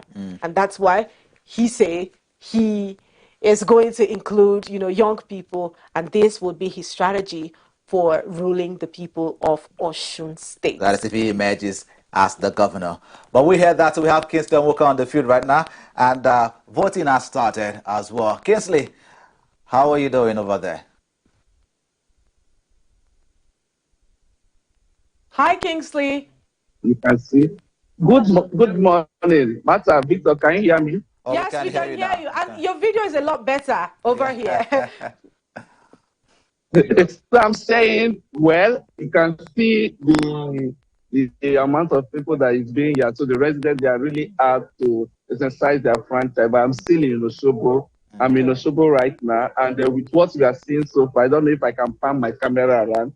We have four polling units in this area. And with the level of turnout we have seen, it's quite impressive. Yes, INEC said they will start by 8:30. They really started their election by 8:30 in Osogbo, and this exercise is supposed to end by 2:30. So let's hope, if with the crowd we are seeing, and we have seen in other polling units, if they can finish before 2:30, because I know, yes, you have seen the area where INEC adjust their timing due to either a technical issue or due to people that are still on the queue are yet to cast their vote. So with what is happening in Osogbo is quite impressive. People are really asked for this election. INEC has said this election, they are not expected to witness voter apathy. So with what we are seeing in Osogbo, I think it's a good one. Good one. All right, Kingsley, have you taken out time to check some of the devices that INEC deployed for the elections? Because I know that according to their report, over 4,000 beavers will be deployed across the state, you know, to be used during this election. Have you checked on these equipments to find out if, you know, it is efficient and it is available on ground? Well, the beavers, so far so good, the beavers is actually working, because we know there is no more annual accreditation process. So the beavers is working. I know the beavers is either you have issue with your thumbprint or either you have issue with your face capture, but you can still try again. So I know there is room for them to try again. So far so good. Nobody have complained about the beavers machine. Voting have started, and accreditation started, and voting have started also. So it has been a smooth one currently in Osogbo. Okay. Talking about the election being smooth as well, what are you also seeing from political parties there? Are the agents of the major parties present and actively monitoring their, the process going on in the polling unit where you are right now? Yes, there is the party agents correct in this polling unit. We have 4 polling units actually, and then the commissioner in charge of the election for Osun State, he have been doing patrol. He started his patrol 30 minutes ago. So far so good. No complaint, because the polling unit we visited, no complaint. So it has been smooth. And let's hope everything ended like this, especially in Osogbo. Elderly persons as well. Elderly persons there, and people with disabilities, you know, and other voters who may need assistance able to participate in this election without any form of difficulty. From what you're seeing, have you witnessed any such, basically? So I'm yet to see. I know when they still have they have that right, or we like to, they give them that privilege. When they see people with disability or the elderly ones, they give them that privilege so that they can cast their vote and go back to their respective houses. I think that is the rules INEC have set so far. So I've not seen anyone yet, but I know that is the rule INEC has set so far. When you see people that are elderly, we know we call them senior citizens. So when you see the senior citizens, we pave way for them so that they can cast their votes. Before any. All right. Kingsley, do you know of any flashpoints in Osogbo that was identified before the elections? And how do you see that being handled today on ground? Younger Africa identified 13 local government for black spots. Okay. But currently, the CP is yet to get a negative report, rather they have been getting positive reports. So we hope to speak with him before, at the end of his patrol in today's election. Let's know the updates that have happened so far across the 30 local governments. And I think I have been one electoral observer. I don't know if I can bring him so that let's hear from his own view, because we know they should also have their own situation room. Let's know what is happening in the situation room. So okay. I think they can pan the camera while I get the observer. All right, that's fine. Well, it will be interesting to hear from the observers as well. Exactly. Let's hear from their perspective. But I mean, the turnout looks fantastic. Yeah, because I mean, look at people coming out to vote, and I'm so excited about that because it means that now people are interested in taking the electioneering process, quite serious. I think we have the observer now on our camera. Kingsley, are you ready for us? I'm ready. All right. So good. What have been pieces? Like the president of the Sudan said the turnout is quite fantastic. Like you can see, it's quite fantastic. I never think that I will see this kind of calmness and massive turnout because of the happenings in the last few days. In the last few days, I also said that we're very tense, and this has been going around in the social media. But since we have been moving around, there is calmness in every area we have gone to. When I look at this place, the turnout was massive. There was no any cause for alarm. And you see, we must give it to the security agents, because without their action, maybe we would not have had the tools as we have it presently. 2 days ago or yesterday, there was a show of us, of all the security agents coming together. We have synergized, functional synergy. And we must give it to the IGP, the Nigerian police, as the lead agency of election monitoring. They have been able to coordinate other security agencies, and they have been cooperating well with the police. And you see, on ground in Osun State now, at the DIG, Ishaku Mohammed is on ground, and AIG2 is on ground, the Commissioner of Police Election is on ground, and the Commissioner of the State, they are all going around. But like I said, the turnout was massive and there's calmness. If we are to go by what has been happening in the last 2 days, I would not want to turn out for the election. But because of the wisdom of the IGP and his resilience and his dedication to ensure that Osun election is fair and fair, he has made a massive deployment to all the platforms. I want to assure you that the atmosphere will remain like this. Even after the election, there won't be any problem. And if for any reason anybody wants to foment trouble, it will be made with action. All right, sir. And you talk about the security agency. We know during the off-cycle election, we see improvement in security agency. If you remember the Anambra election, they were present there, the Ekiti election, same thing. We are approaching the 2027. What are your expectations from the police? You see, what is happening so far from the police is a litmus test that 2027 will be good. Because the present IGP who did this is such a man that he knows his honor. And he knows when to have and when not to have.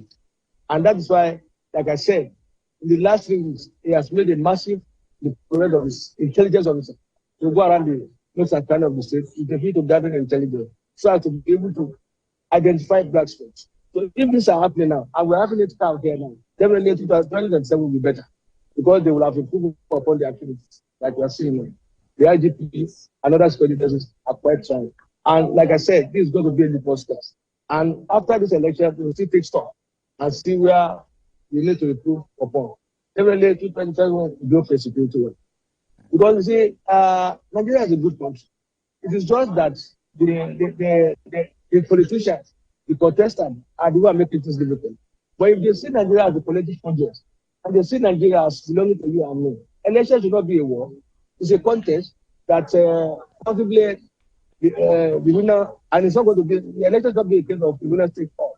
Because all Nigerians, if the electorate wants you, they will vote for you, and we don't want you. But you see, most of our politicians have not learned that lesson of sportsmanship. And one thing that is happening is that many times when they are arrested, committing any crime, they are not punished for it. But if people have been punished for their impurities, definitely things have changed. So I want to sound a note of word. I want to advise the electorate and the participants to see Nigeria as a collective failure and to ensure that 2027 is quite approaching. We should see Osun now, despite the people fear we're having in that days, governments have been reformed. We should give it to the spreaders, especially the police, the villagers in electoral management. All right. Okay, Martha and Victoria. Thank All you. I mean, thank you, Kingsley. Thank you, Kingsley. Are you still speaking? Thank you. It's good to have like a very balanced perspective as to what is happening right now. And we're not there, we're in the studios, but we really feel hopeful about, the turnout of this election for Osun State. Thank you so much and keep the great work on.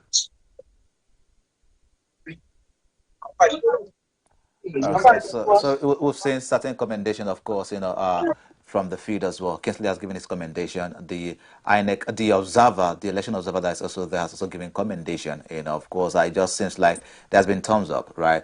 People came out in mass. That's the beauty of it. And he made mention, talking about the observer, he made mention of the fact that despite the tension that we experienced and heard about, there in Osun State, there has been that fear, or there was that fear that residents of Osun State might not want to come out for the vote. Election. But, interesting turnout of events. Now we're seeing them coming out, right? We're seeing members of the society coming out to vote. Godwin is in there, has given us the same situation report that people actually turned out, came out very much to come and exercise their vote. Kingsley as well, Showboat, showing us, of course, the polling unit where he is at the moment. You're seeing the massive number of persons that are coming out as well to exercise their franchise, and I think it's a very good one. And kudos to the Nigerian police, kudos to the presence, of course, of the military personnel as well there in Osun State, ensuring that there is peace, there is calm, there is stability, whilst the people come outside to exercise their rights. Good job.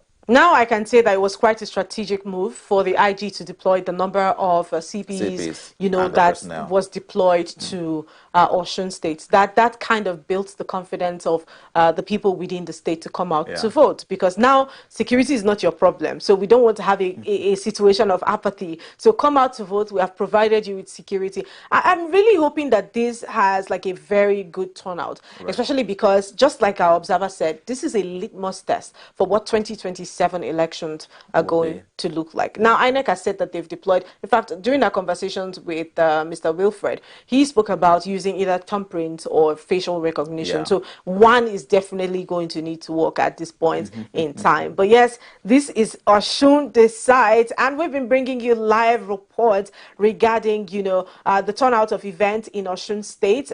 Today is the 15th of August, and they get to decide who will represent them in the next 4 years. It's such a big decision because that will also determine the turnout or the trajectory of the lives of the people of Osun State regarding the policies that each of these candidates have spoken about. Yes, before we got on to this field report, we were talking about some of the candidates that have stepped forward to represent the people of Osun State. But we'll go out on a very quick break, and when we get back, we'll keep up with the show. Please stay with us.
Welcome back and thanks for staying with us. This is Osun Decides, and we're getting you familiar with the major candidates, or all the candidates, fair enough, for the gubernatorial elections in Osun State. And the next we'll be spotlighting is Dr. Saliu Oyelami, also known as Dr. Saliu Razak Oyelami Orinsulagba.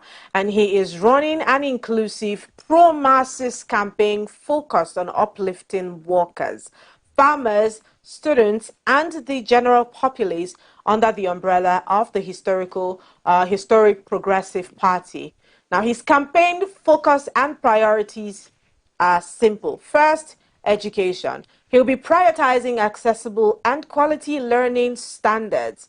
And then he moves to healthcare, upgrading medical services and health infrastructure, and agriculture, of course, which has appeared all through the campaign focus and priorities of most of the workers, which is basically about boosting food production within the state. And next is youth and workers, and basically creating empowerment avenues and ensuring people-oriented governance.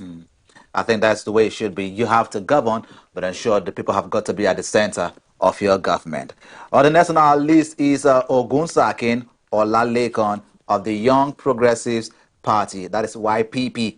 Now, Ogunsakin Olalekan is the official governorship candidate of the Young Progressive Party for the August 15th, 2020 election today, and he has been duly certified by the Independent National Electoral Commission, and he is one of the 14 cleared candidates running in the 2026 race alongside other contenders. Now, most of the things that he plans to do were not captured here for us, but of course, he is one of the persons who is going to be contesting today, for the seat of the governor of Osun State today. Quickly, let's look at Adefemi Adesui of Zenith Labour Party.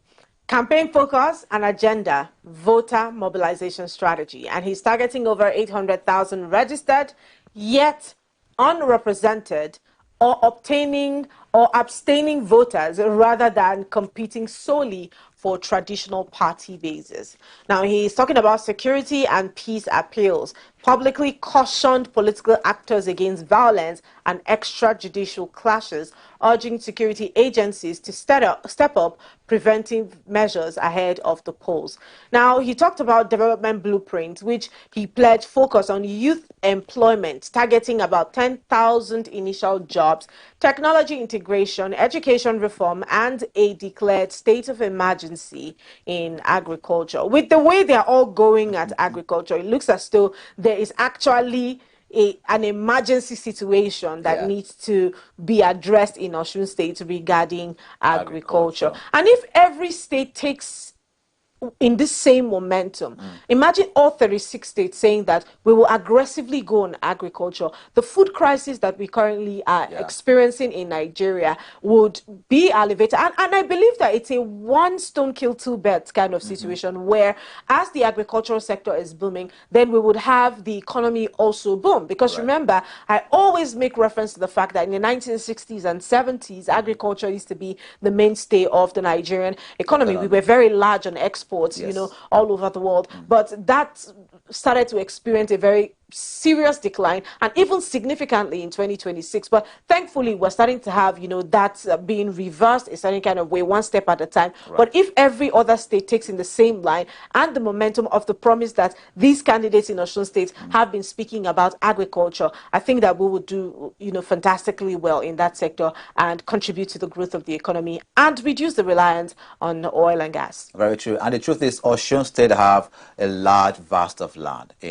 Some years back, I was in Ileife precisely, and I could see the beautiful land that they have there. Their produce very, very fertile. I mean, their soil very fertile as well. I remember eating the banana from their soil at the time. Went down to Ikire, went down to Ede. So they have, quite a good, large vast of land, and of course a fertile soil that they can actually use to grow the agriculture of the state if they pay attention to that as well. But we have Godwin Sunday joining us as well this morning. Godwin Sunday, good to have you back here with us. Talk to us. We heard that the governor, casted his vote there in Ede. Talk to us about the situation over there in Ede, where you are. All right, Victor, it's so good to join you again and be connected to you. I'm live in Apokunti, Ede, and the governor just finished starting his vote. Yeah, this is the Governor Adeleke, this is his polling unit, and he just finished starting his vote. But then something very interesting just happened. Not saying that the fact that so far so good. A lot of people have been complaining that the fevers is no longer working. But we can't say for sure if this happened after the governor have left. But we are here at polling unit 009 at Abogun Day, and this is where the governor just finished starting the vote. So when they said the BVAS is no longer working, what are they referring to specifically? Is it in the casting of the vote? Is it in the verification and all of that? What specific is going on there, and what is INEC also doing to resolve that situation? Well, we can't say for sure what actually happened, because we see, as you can see behind me, a lot of people are queuing up. A lot of people are lining up on the queue. The queue is as long as from here to that other side. The queue is as long as to that far down to the other side. Then this is not just a queue to this side. We also have a queue that is connected down to this other side here. Have a queue to this side. So even if you check behind me also, you'll see a lot of persons waiting for the BVAS machines to work. But so far so good. The complaints remain the same, that the BVAS are not actually working around the axis. So that's the current state of things, even in this community right now. We're waiting for the BVAS to work. All right. Govin, can you help us confirm? Because we'd like to have like live footage of what the situation is right now. There, yeah. Can you confirm how many BVAS machines are being deployed to this polling unit? Because we hear that it's over 4,000 that INEC has said they would deploy for the elections in general in Osun State. And I think they have about 30 local government areas or maybe more in Osun State. So how many? 30 local government. So yes, 4,000 BVAS machines across 30 local government. I think it should do enough work. So we would love for you to help us find out how many BVAS machines are being deployed in this polling unit and what exactly the situation is with the BVAS. Because like he said, is it about verification or is it about casting the vote? So what is the situation right now? Are the people just standing? Is it trying to be resolved by INEC or the officials that are being present there? This is something that we would honestly like to know. Well, Martha, to begin with, the BVAS machine was working before the governor left. Okay. And before now, the BVAS machine were working perfectly. But all of a sudden, people started complaining that it started malfunctioning, it's no longer working. But we don't know what's going on. But we tend to speak with more people, and we'll, of course, we'll keep you updated with what's going on even in this locality. We'll speak with a few persons, a few agents are willing to speak with us. So we'll bring them on set probably in the next couple of minutes so that you also get to talk to them and you get to get first-hand information from them on what's going on even here in Ede, Osun State. All right. We would like that. Would like to speak to some of the agents, of course, present on ground. Thank you, Godwin. Oh, thank you. All right. Well, interesting there. When we spoke to Wilfred Ofoga, he told us, of course, that there are enough BVAS machines deployed there, which is to say that once there's a glitch in one, they have some that's going to replace that immediately. And we need to see that this is, I mean, they are holding up to their words and doing their own part of the deal, just like they have stated and assured constantly the people of Osun State and, of course, Nigerians in general about the workings of the BVAS at this point in time. Well, it's too early to start to have issues because it's just over 1 hour, just slightly over an hour since the elections in Osun State are started, and in this polling units as well. So I think it's quite early for the BVAS to start to malfunction. And the good thing is, like they said, they have more BVAS machines. And remember that INEC also said they committed to coming to these states and these polling units to make sure that these things are tested before the election. So where exactly is the problem? Where is this glitch coming from? And how fast can it be resolved? I'm really hoping that they also have internal observers as INEC that will help them access what the situation is and document it so that it can be effectively corrected before 2027. Remember, this is the only major election, yes, before the general elections that will take place in 2027. I'll keep calling it a litmus test to what that would look like. But yes, while we wait for Godwin Sunday to keep up with helping us get across to the agents who would be telling us their observation about the situation on ground, we'll get back to getting familiar with some of the candidates. And for this, we have Francis Olugbenga Ajala of the Social Democratic Party. Francis is a Nigerian politician. He's a chartered accountant and a businessman from Osun State. And he was born in 1964, and he's a fellow of the Institute of Chartered Accountants of Nigeria.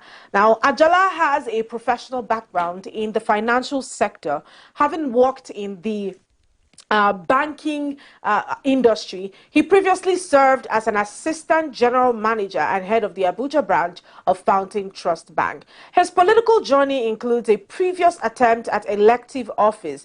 In the 2023 Osun State House of Assembly elections, Ajala contested the Borikbe Bolua Duro constituency under the platform of the Social Democratic Party. In 2026 now, Ajala has emerged as the SDP's candidate for the Osun State governorship election, with Faseke Babajimi Oladipo as his running mate. Now, his candidacy followed a legal dispute over the SDP's nomination, and the Federal High Court in Abuja now ordered the Independent National Electoral Commission, INEC, to recognize Ajala as the party's governorship candidate, after which INEC then added his name to the ballot, which is why we saw that his name appeared lately, like 2 days before the elections on the ballot. So he's therefore seeking to become the governor of Osun State on the platform of the Social Democratic Party in today's August 15, 2026 governorship election. They say delay is not denial.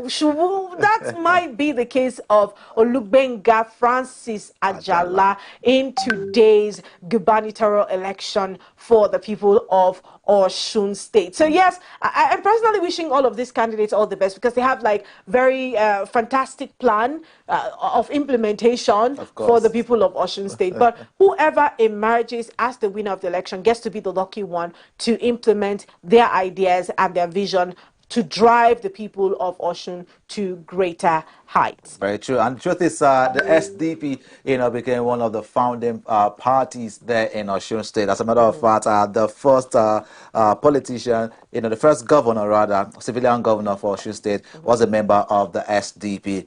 Are we going to be seeing history repeating itself right now, where we have now another member of the SDP emerging as the governor of Osun State? This we're going to find out, of course, after the election, especially because he was included very late into the ballot of the Osun governorship election, just like he stated 2 days before the election, because of the legal dispute that was going on within the SDP as at the time. But of course, his name is on the ballot, and of course, some members or citizens, residents of Osun State, might also want to be choosing him as their governor, today. But of course, fingers are crossed and hopes are high to see the outcome entirely of what the election today is going to be. These are the numbers of the governors that we have, our governorship candidates that we have for you today, contesting, for the Osun governorship position, 2026, and the winner will emerge. And we are going to be able to keep you updated on all of those information.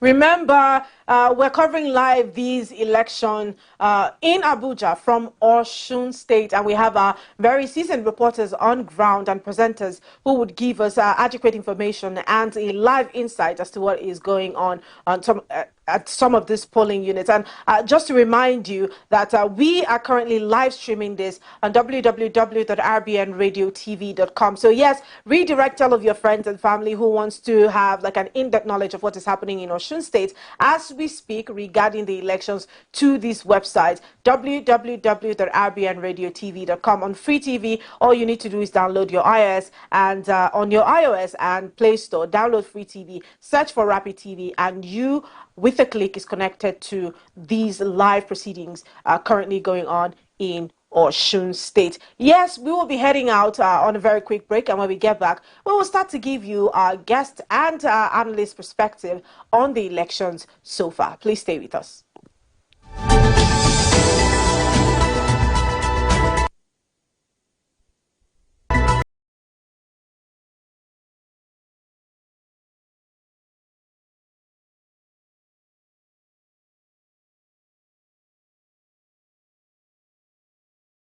He was elected on the platform of the APC, and he was also known for his continuity with the policies of his predecessor, Rauf Aregbesola. So the administration of Rauf Aregbesola and Adeboyega Oyetola is just a merger. It's just a continuum, right? Or how is it being called? So whatever policies were actually being started by Rauf Aregbesola, the Adeboyega Oyetola continued in that, and that's why UT was. You don't care whether you don't pull off now. You think when you don't care, know what I mean?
Yeah, Oluwatimileyin Abdullahi. So my expectation about the election is I expect it to be free and fair because if you can notice, basically there are much security around. So I hope to be free and fair. I'm expecting just a free and fair election. No murder, nothing at all. So yeah, I'm expecting something good from the election actually. Yeah. I'm Miss Oluwashoncle. All right. So what are your expectations from this election? Actually, we expect a free and fair election. It's peaceful already. We see there's securities everywhere, but we want it to really be fair. We don't want where there will be someone taking election, because now people are really buying votes. So we don't want to see that. That is really bad for what we stand for. We are supposed to be a peaceful community. So why would I have to sell my votes because of rise or some stupid token? If you are really doing well, you don't have to buy. Now, my people are kind of fidgeting. They are not used to this kind of security presence. So I pray we don't get to entertain the fear than the vote itself. I pray we'll see people coming out to vote, because that will be a big deal. My name is Blessing Olori. All right, so what are your expectations from this election? Okay, I expect a free and fair election, an election where people are allowed to practice their rights. Okay, so when we say compared to previous elections in Osun State and the tension right now in Osun State, what will be your expectations even on tension level? With the tension here and there, I believe people will be safer to, like, they will feel safe to come out and vote.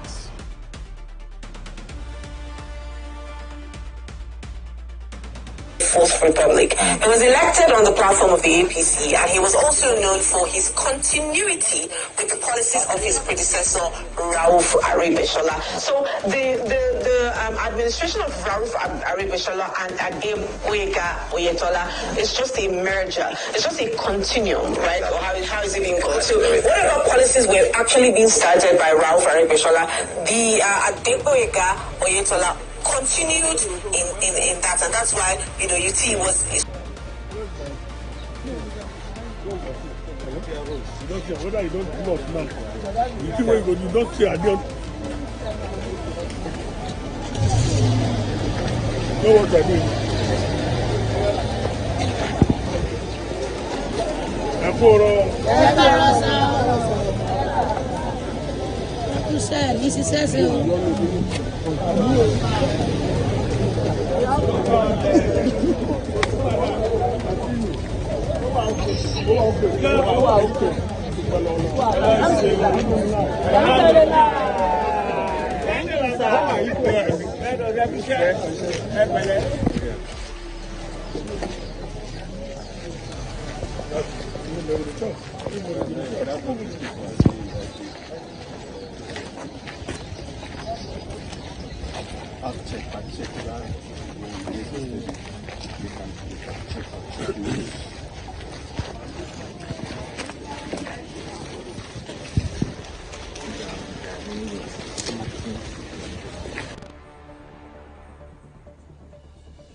right, welcome back and thanks for staying with us. As the voting continues in Osun State, we want to bring quite a number of perspectives to the events that are currently unfolding across the state. And so we have a guest seated right here in the studio, Mr. Caleb Onwe. He's a journalist and a PR development communication professional. Thank you so much for joining us this morning.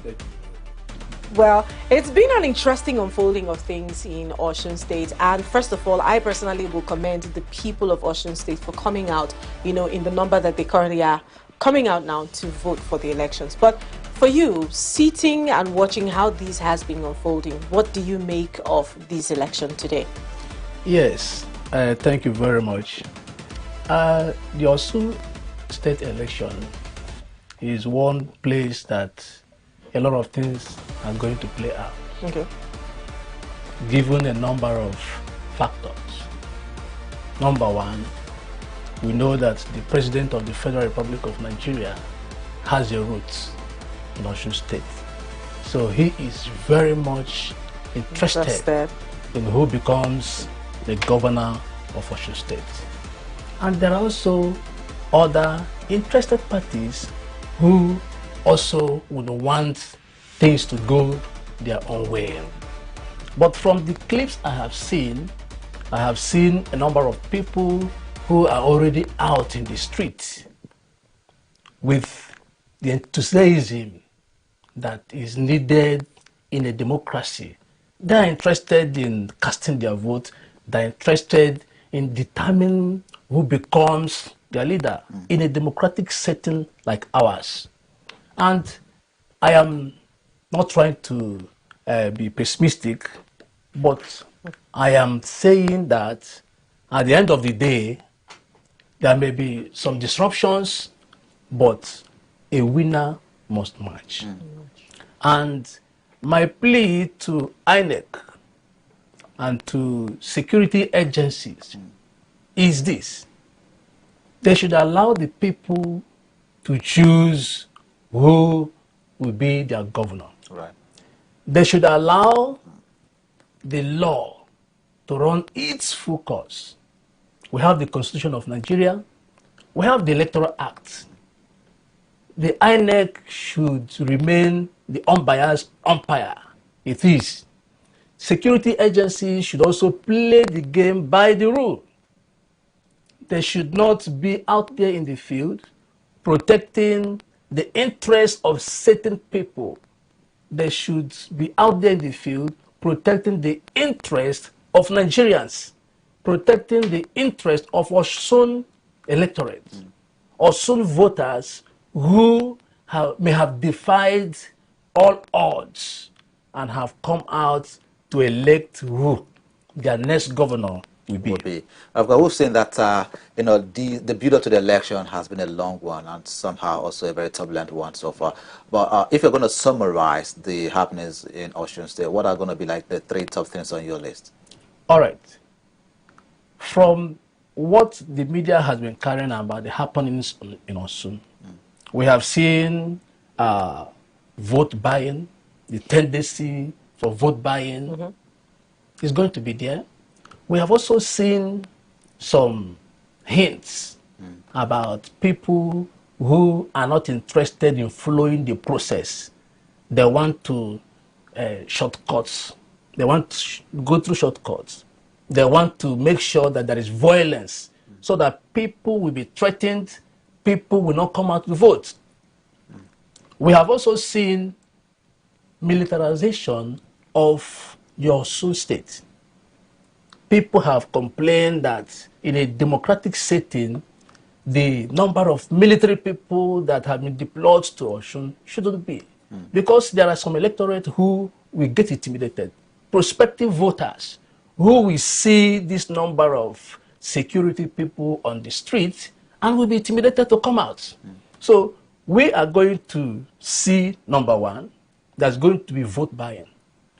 Because some political parties are bent on changing the rule and making sure that things go their own way. From observation, have you seen any of the parties that are working towards bending the rules? From your observation? Of course, yes. All right. if I should mention names. Go ahead, please. Please. APC is desperately working to change the rules and make sure that their candidate wins. Because, why did I say so? We have seen video clips of some APC members who were dishing out money. And we have not heard that EFCC arrested any of them. We have also heard about a member of Osun State House of Assembly who was arrested with firearms. He was arrested but has been released. That is an encouragement to other people who may also have the same plans to unleash mayhem, to unleash violence on voters. So if the security agencies are prepared to provide a level playing ground for all contestants, all the political parties in Osun State, anyone found with any tendency to cause mayhem, to cause violence, should be arrested and let the person face the law. All right. Mr. Caleb, I don't know how much of the profile of this candidates you have followed through with, because we recently just did an analysis of some of their profiles. So I don't know how much of those profiles that you are, conversant with. However, I'd like to ask, from all 15 of these candidates, and I'll say 13 now because 2 have stepped down for Governor Ademola Adeleke, who do you think comes with the political knowledge, the willpower, and what it takes to take Osun from where it is right now to where it needs to be? Thank you very much. When it comes to politics, sometimes your profiles don't matter much to the people. Why? How so? They are interested in somebody that will be elected and will be able to meet their aspirations and expectations.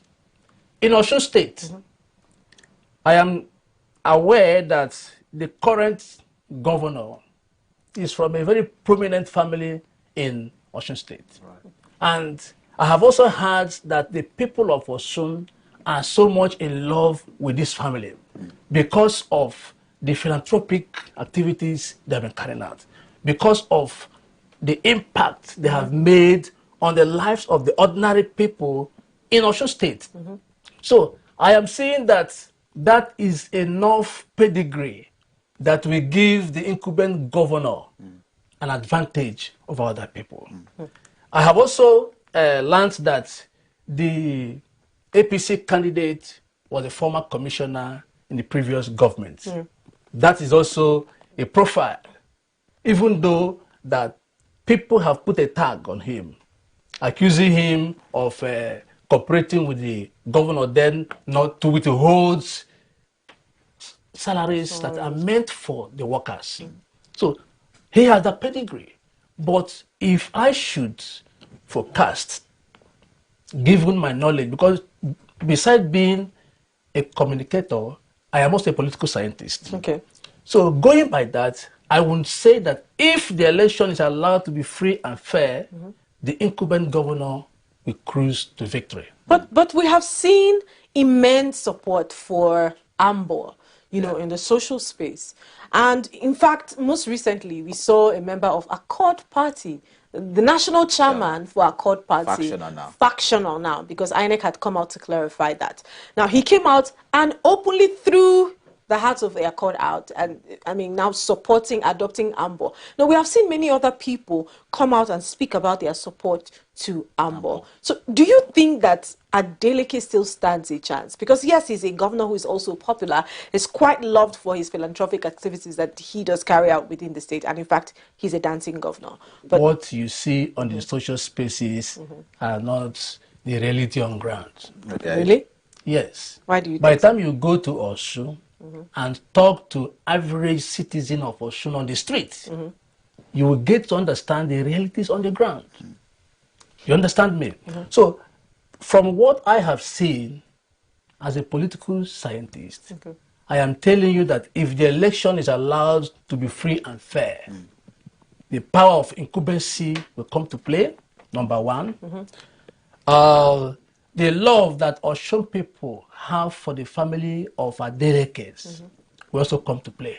Okay. Don't forget that the popular musician, Davido, is also from that family, and he is loved.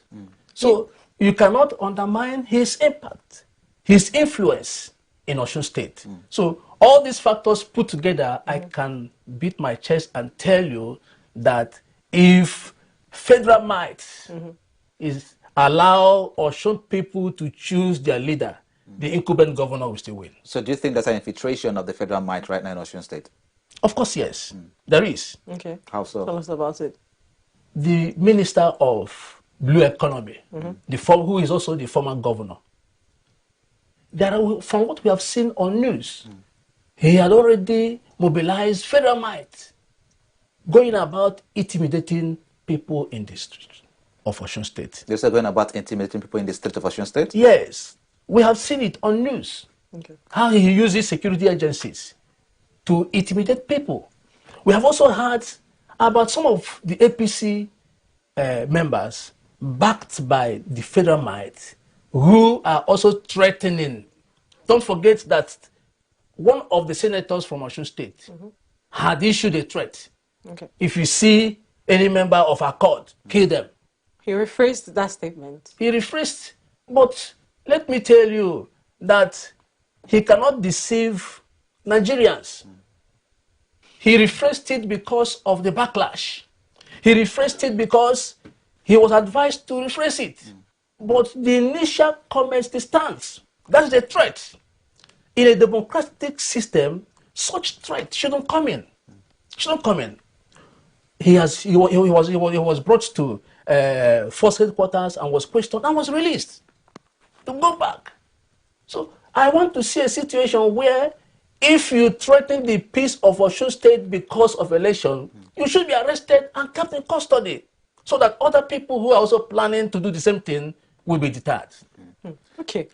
Now, before we got into this conversation this morning, we started off by talking about vote buying. And we had varying perspectives regarding vote buying. Victor said something, and in his comments, he said the citizens also play a part as to why this is something that has come to stay and has eaten deep into the fabric of our electoral system. But much more than that, I see politicians who have weaponized poverty to the point that people can no longer think ahead. They just think immediate. So what is your perspective on vote buying in Nigeria, and then as regards what we see in Osun State? Thank you very much. I subscribe to those who say that government, who blame government for weaponizing poverty. That is just a problem. I also blame voters who will say their birthright because of a bag of salt, because of a mudu of rice, because of note of 500 naira or 1,000 naira.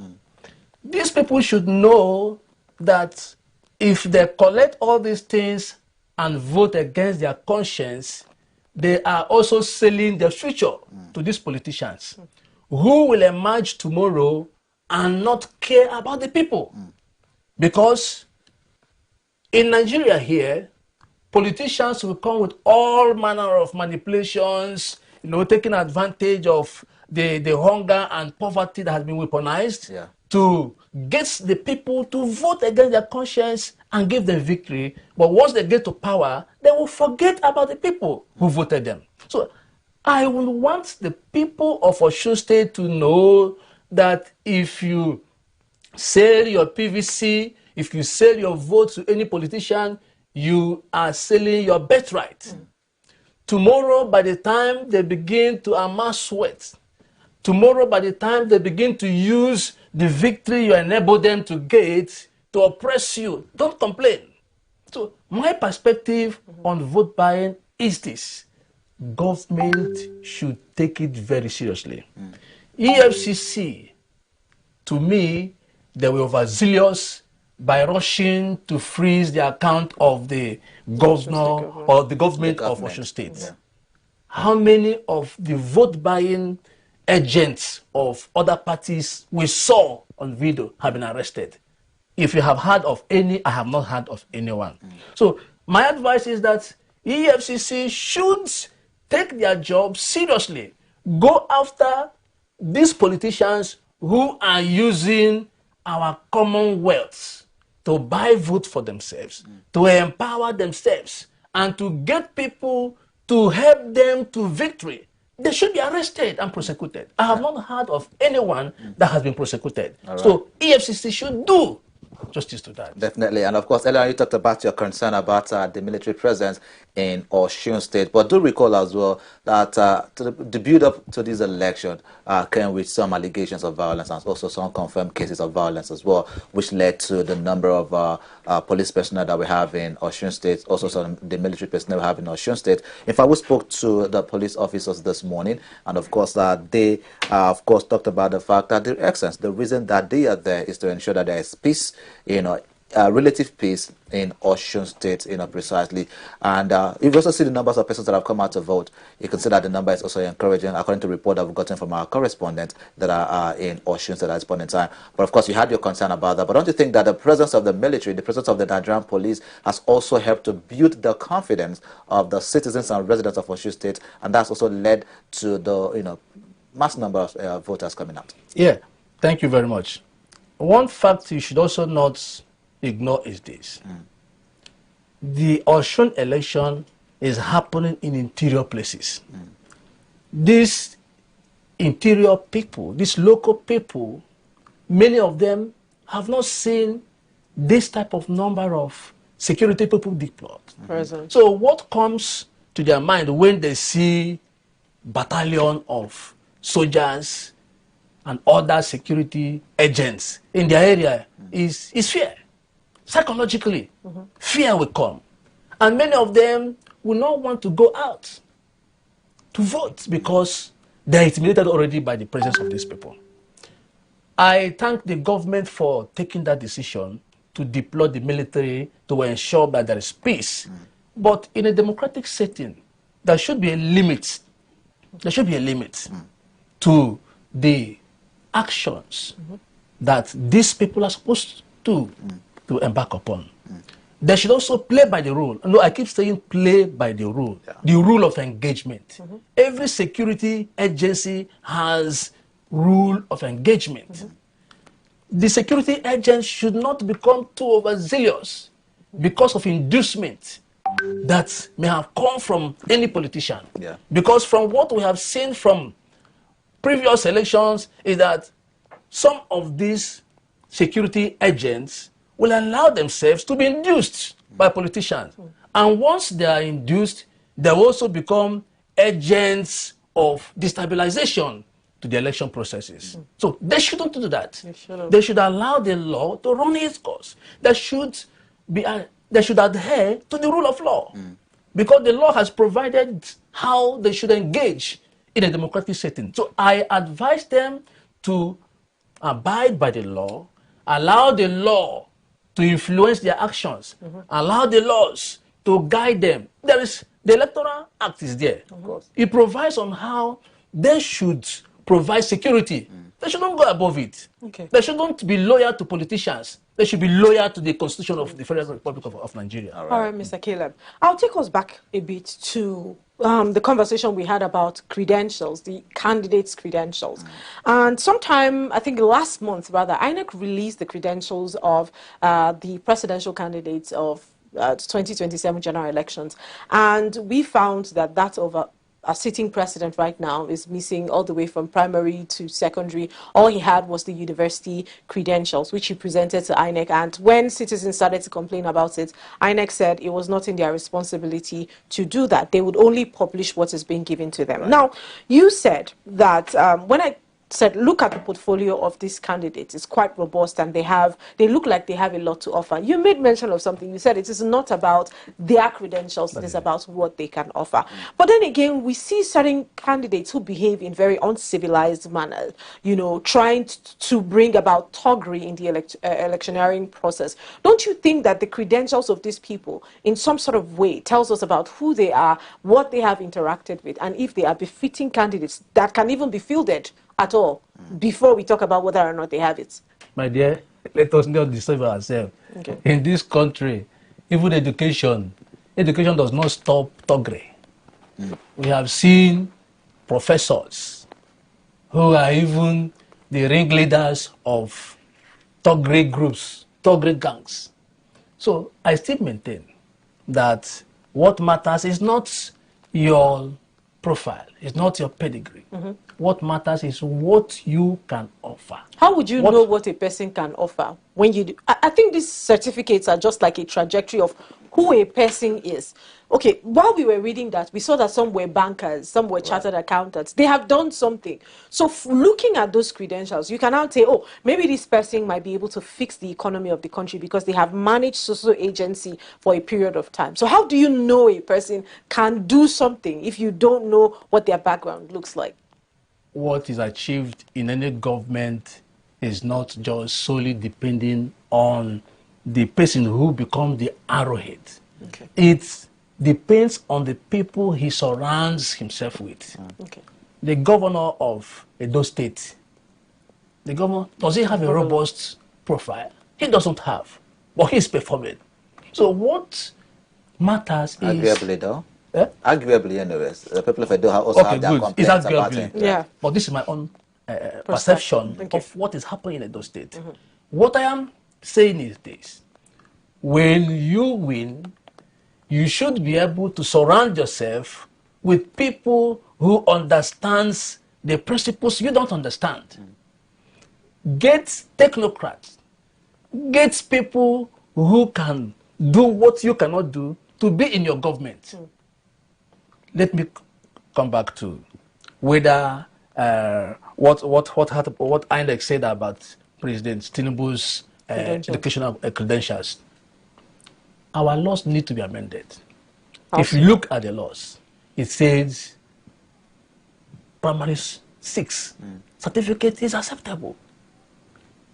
Some said WAEC result is acceptable.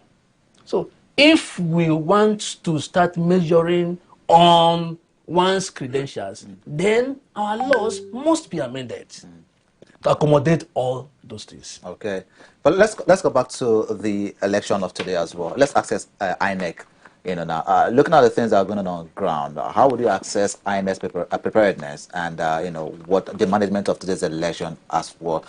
Do recall that Godwin Sunday, who is in Ede, gave us a report that the beavers currently is malfunctioning now in Ede after the governor has casted his vote. But what do you have to make of INEC's preparedness and the management of the election today thus far? This is my opinion.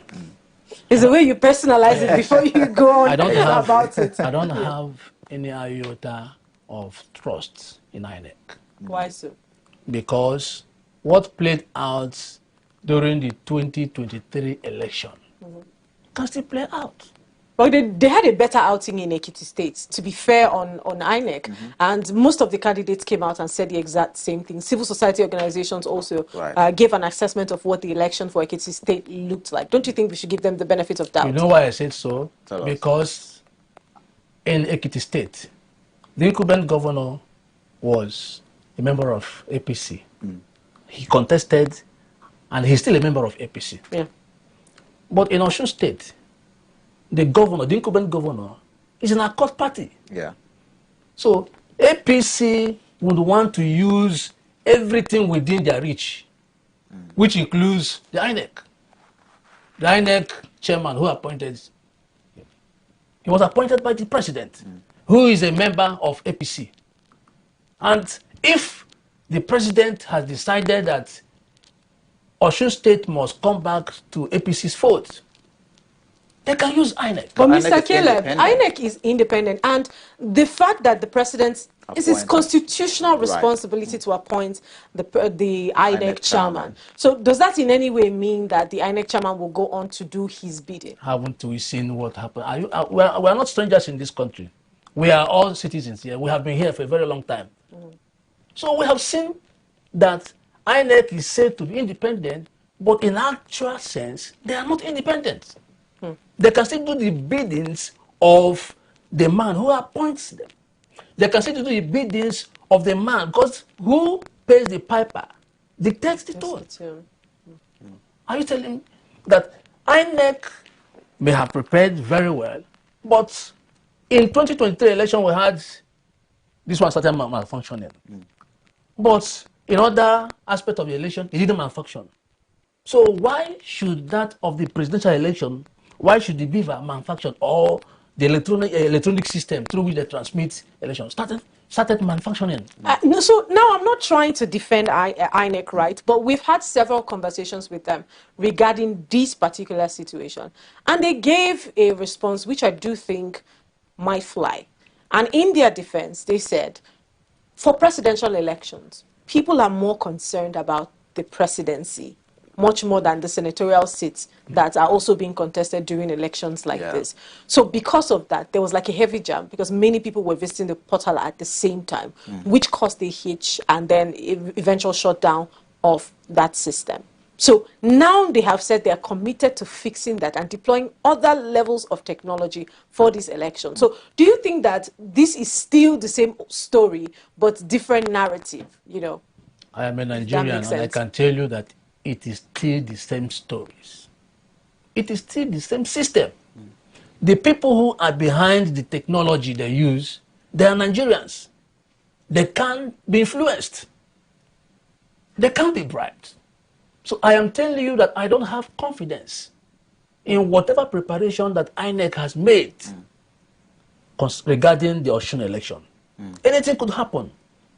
So for people who share your thought pattern, basically, people who have also lost confidence on INEC, right? What would you then say, or what would you want, to happen to rejig, or to even bring a reform on INEC that could actually lead to people like you, to regain the trust of INEC? In the system.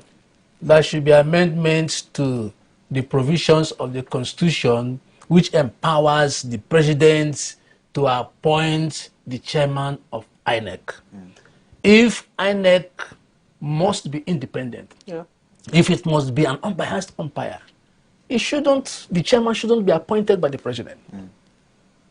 The National Assembly should be able to determine who becomes the president can recommend, but the approval should come from National Assembly, where not just one person is involved, where not just one party is involved. There are other parties who are there, party members who are there to either oppose or to approve. So my opinion is that the law, the provisions of the Constitution which empowers the president to appoint INEC chairman should be amended. Okay. All right. Thank you so much, Mr. Caleb. We're still going on with the conversation, but we'll go out on a very quick break, and when we get back, we'll keep up with the conversation. Thank you very much. It's still Osun Decides. We're talking about accreditation, voting, and the entire process of the election. Please stay with us.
Don't worry, you will stand in police. You will stand in police.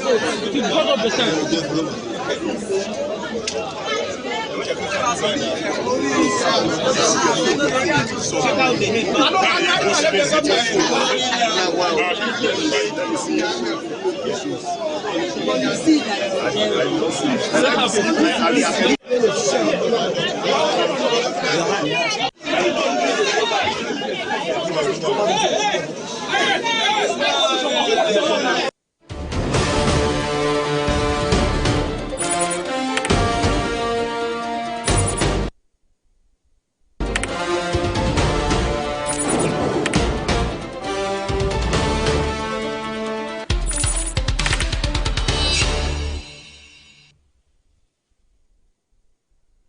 Welcome back and thanks for staying with us. It is still Osun Decides.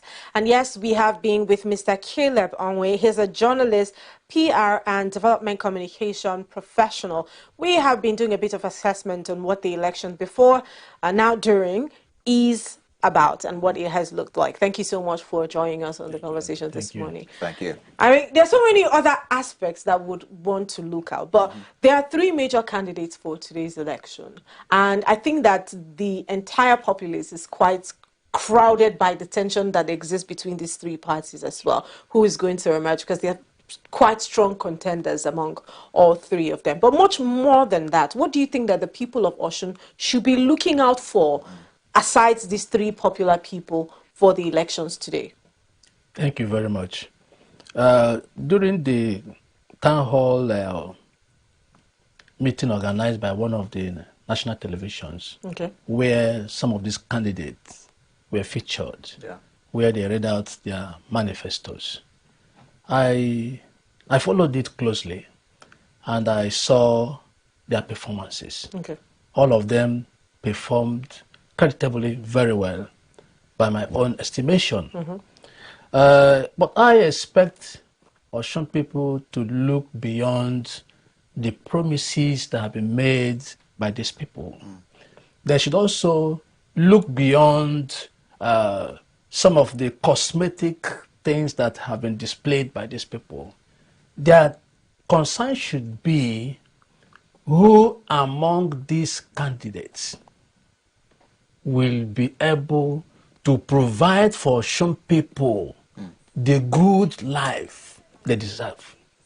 Who among these candidates will be able to provide the good governance that is needed in Osun State. Osun people should also look beyond all the inducements coming from these politicians and remember that what happens today has the key to what they'll be experiencing in the next 4 years. So they should be futuristic in their thinking. They shouldn't just look at what is happening today. They should look beyond today and be able to choose somebody who will give them exactly what they need. Of course, this Osun governorship election is happening less than a year to the 2027 general election, right? And whilst we're having conversation here, based analysis, we've talked about the fact that this is going to be another litmus test for INEC. But how much of Osun governorship election is going to be like a rehearsal for INEC come 2027 general election? Of course, yes. Because I know that most of the technology they acquired, this is an opportunity for them to test it. So whatever is the outcome of Osun State's governorship election, INEC should be able to go back to the drawing board and look at how many beavers malfunctioned, how much results did we get from the technologies we relied on. If any one of them failed, this is an opportunity for them to go back and fix it, so that they will be able to give to Nigerians what they deserve come 2027 general election. And what do you think is one of the factors that people should be watching out for, in this election, just outside Osun, as of those that are outside Osun State? What is one of those factors that individuals should be looking out for this election? All right. One of the factors they should be looking out for is this. From the reports I have seen on the media, APC has deployed more than 10 sitting governors to Osun State. That kind of external interference, influence, shouldn't be. Not to see that as a support to their own candidates as well. It shouldn't be. The incumbent governor has also raised an alarm over the presence of the REC of Ebonyi State in Osun State. No, but they are supporting RECs, because I remember for like the AMAC elections, they have a REC in the FCT, but from Port Harcourt and other parts, it's something that they literally do. Right. Other supporting RECs go to supervise what happens in other states. So I don't think that's exactly out of place. Studies, it says that over 15 million ounces of gold in areas like Atakumonsa East and West and Ife. All of this is what the people of Osun has. Now, we have a sitting governor, Ademola Adeleke, with the kind of wealth that is seated in Osun State. Do you think that he has properly harnessed that for the development of the state? Because I can talk about some of the candidates who made mention of the fact that he's looking at developing about 5 billion naira for the state to increase the revenue of the state. For a state that has this level of wealth in mineral resources sitting in their land, there's supposed to be a more remarkable kind of growth and development here. Do you think that the sitting governor right now has done enough with harnessing these natural resources for the development of the people within his state? Thank you very much. Well, first of all, let me tell you, I am a journalist. Okay. I am not a supporter of any of the candidates, but I only have sympathy for him. Okay. I only have sympathy for him as a political scientist. Okay. I have sympathy for him. But to answer your question, what we see in Osun State is not just peculiar to Osun State. It cuts across all states where you see massive natural resources that governments are supposed to take advantage of, but they're not doing. In my estimation, not just Adeleke, the governor of Osun State, that have not done well in terms of exploring these resources, taking advantage of them to build the economy of their state, but it affects other states too. Like in my state, I'm from Ebonyi State. Most of these governors, what they're interested in is the money that comes from Abuja on a monthly basis. In my state, Ebonyi State, there are a lot of natural minerals that should be exploited, that should be taken advantage of to build the economy of the state, but they're not doing it. So I think what beclouds the reasoning of these governors is the money they're getting from the federal allocation. And considering the fact that with the government of President Bola Tinubu, the governors are getting more money now. So they're being intoxicated by this money, the huge amount of money that is coming from the federal government that they overlook. The resources at their backyard, the resources they should have developed, the resources they have taken advantage of to develop their state, they're overlooking it because of the money they're getting from the federal allocation. So it is not just the problem of Adeleke, but the problem of politicians in Nigeria here. Let's talk about some of the realignments that's gone on, in the course of this election.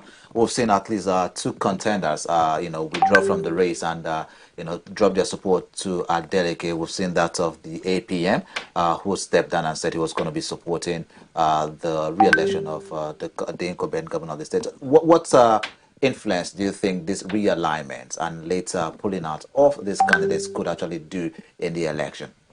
One thing you should, first of all, think is, what is the support base of these people? The two candidates that have declared support for, how many supporters do they have?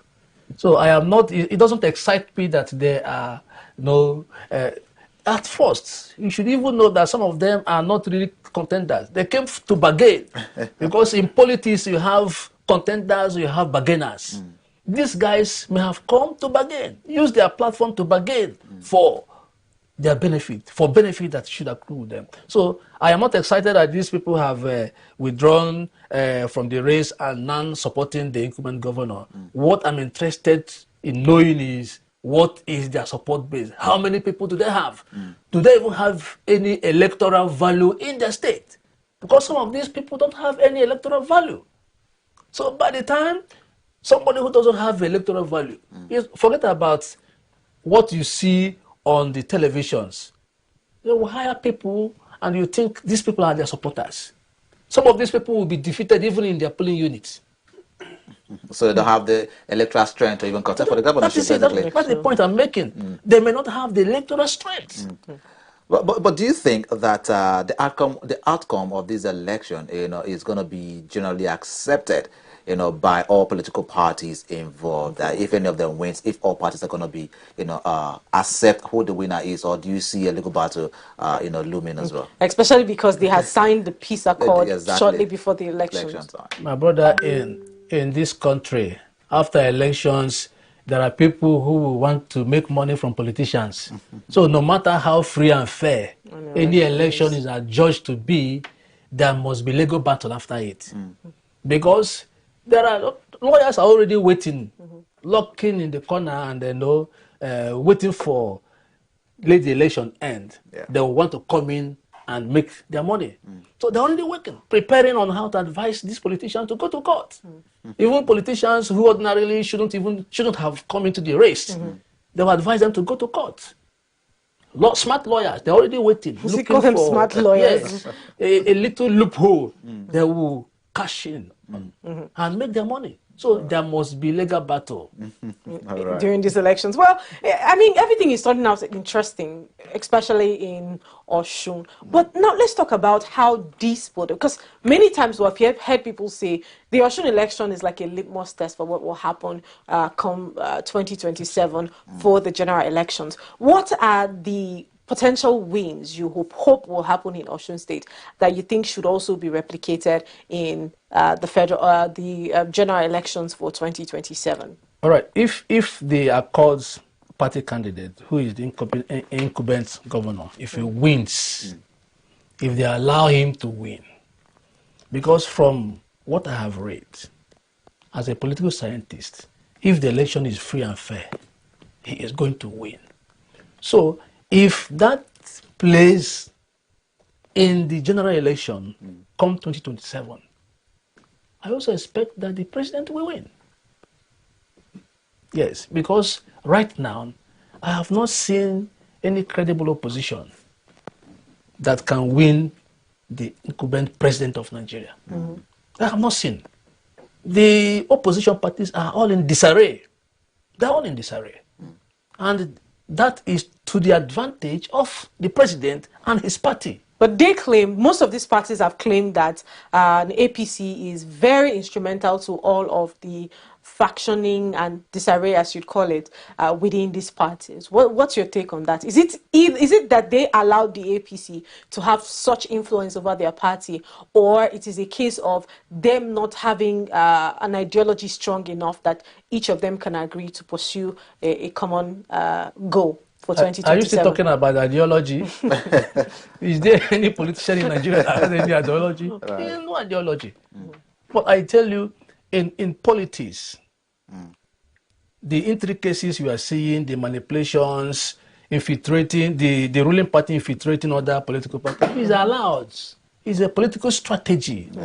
But if you want to have a united opposition that is prepared to make any impact in any election, you should watch out for these infiltrators, because definitely they will come. So I subscribe to the school of thought that is saying that is the APC that is infiltrating into this party. I agree with them. All right. That's one of the strategies. All right. Let's look at politics on a very general note now. Presidential elections are 2027. And in fact, on the major headlines for yesterday, you'd see most of these political parties talking about an eminent meeting that is to happen sometime this month, that is basically about merging some of these candidates from these parties, a coalition again, you know, of these political parties, just so that they can field a single candidate and stop the split of the vote from the opposition. What is the possibility of this, you know, holding water? My sister, I can tell you this. Take my word to the bank. There will never be such merger. There will never. Because the moles planted by APC in these opposition parties, they are still alive and very active there. And they are still representing their masters very, very well. So with the presence of these moles, these infiltrators in the opposition parties, such merger will never be allowed. Have you not heard what was attributed to the president?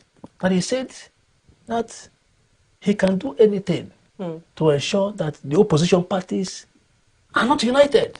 So are we working towards a one-party state? What do you think about that? Is this something that would work? I don't support a one-party system in Nigeria because that will lead to authoritarian government, which is not good for Nigeria. But from what I am seeing now is this. As far as 2027 is concerned, APC may still maintain its dominant position. All right. Now, conclusively, anyways, if the election remains peaceful and credible, what would make today's poll a success even before we know who the winner is? Come again with your question. I said, if the election remains peaceful and credible as it is going right now, what would make today's poll a success? I mean, today's election, what's going to make it a success, you know, even before we get to know the winner? You're referring to Osun, right? Yes. Osun State. Yes. Okay. If it continues this way, without any disruption, without any violence in any of the 30 local governments, I understand there are 30 local governments in Osun State. I am telling you that the incumbent governor will cruise to victory. It may not be a landslide victory. It may not be. But he will cruise to victory. All right. Thank you so much, Mr. Caleb Onwe, for joining us on the conversation. It was definitely interesting getting to hear your perspectives regarding the matter. Thank you very much. Thank you very much. Thank you. Thank you. All right, people, it's still the Osun elections. And if you're just joining us, we have been having this conversation with Mr. Caleb Onwe. He's a journalist and a PR development communications professional. And I mean, he has also been able to expressly communicate his thoughts to us about the election come for today and come 2027. Right. But I think he still sounds a bit skeptical as to whether INEC would be able to deliver to Nigerians a free, fair and credible elections. And like we say, today will set the antecedents to what we would expect for 2027. Very true. And that's to say that INEC still has a lot of work to do in regaining the trust of Nigerians, you know, because many Nigerians have the same school of thought. Many Nigerians do not trust INEC. In fact, most of the organizations, institutions that are said to be independent, Nigerians don't trust them. Talk about EFCC, talk about ICPC, talk about INEC. But Nigerians have their questions and their concerns about them. I think it's high time that these institutions have got to do a whole lot more to regaining the trust of Nigerians, and they have to do that, you know, by being accountable to Nigerians. They have to be transparent to Nigerians. This is an election time. This is an election season, and Nigerians will head to the poll after today in 2027 again to select who is going to be the #1 citizen of our nation. The senators are going to represent us in all of the senatorial districts as well.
Every land has a story.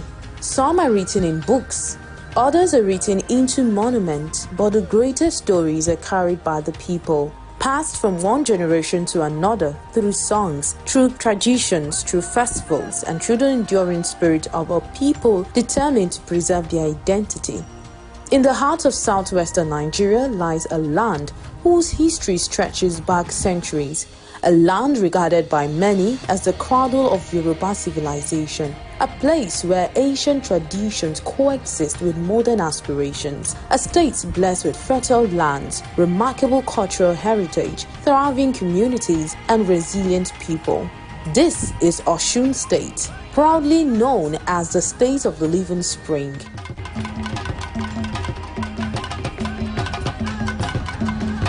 As another democratic exercise unfolds, understanding the story of Osun goes beyond politics. It is about understanding the journey of its people, their past, their present, and the future they continue to shape. This is the story of Osun State.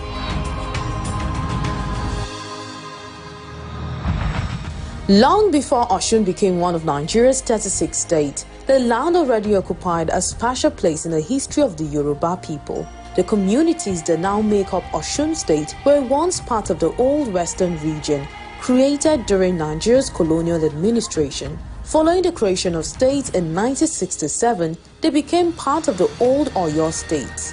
Yet, despite sharing administrative boundaries with other communities, many people within the region believed they possessed a distinct cultural identity, historical importance, and environmental aspirations that deserved their own state. For years, traditional rulers, community leaders, professionals, and political stakeholders advocated the creation of a separate state that would bring governance closer to the people and accelerate development. The aspirations eventually received national attention during the military administration of General Ibrahim Babangida, whose government embarked on a major exercise to create new states across the federation. On the 27th of August 1991, Osun State was officially created from the southeastern part of the old Oyo State.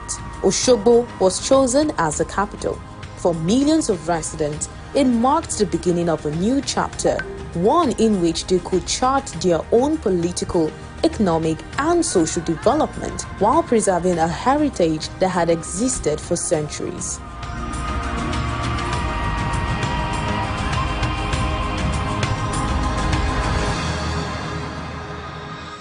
The name Osun is derived from the Osun River, one of the most significant rivers in Yoruba history and spirituality. For centuries, the river has been associated with Osun, the Yoruba deity, revered as the goddess of fertility, motherhood, love, and abundance. According to Yoruba tradition, the river represents life, prosperity, and renewal. Its importance extends beyond spirituality. The river has sustained communities through agriculture, fishing, and domestic use, serving as both a physical and symbolic source of life. Today, the Osun River remains one of the defining features of the state's identity, giving rise to the annual Osun Osogbo Festival, a celebration that attracts thousands of visitors from across Nigeria and around the world.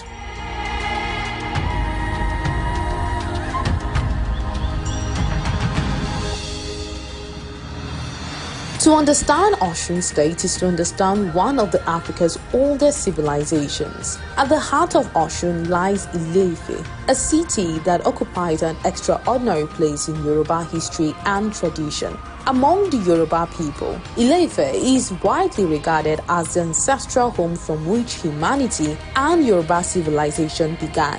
According to Yoruba oral tradition, it was here that Oduduwa established one of the earliest Yoruba kingdoms, laying the foundation for a civilization that would spread across present-day southwestern Nigeria and beyond. While these origin accounts belong to Yoruba tradition, archaeological discoveries have also demonstrated the historical significance of Ile-Ife. Excavations have uncovered remarkable bronze and terracotta sculptures dating back several centuries, celebrated for their realism and artistic sophistication. These works remain amongst Africa's greatest artistic achievements and have attracted international scholarly attention. The city continues to play a central role in Yoruba cultural life. The Oni of Ife remains one of the most respected traditional rulers in Nigeria, serving as both a custodian of tradition and an influential voice in national affairs. Beyond Ile-Ife, towns such as Ilesha, Iwo, Ede, Ikirun, Ila-Oragon, Ikire, and Ejibo each preserve unique traditions, dialects, and histories, together forming the rich cultural mosaic that defines Osun State.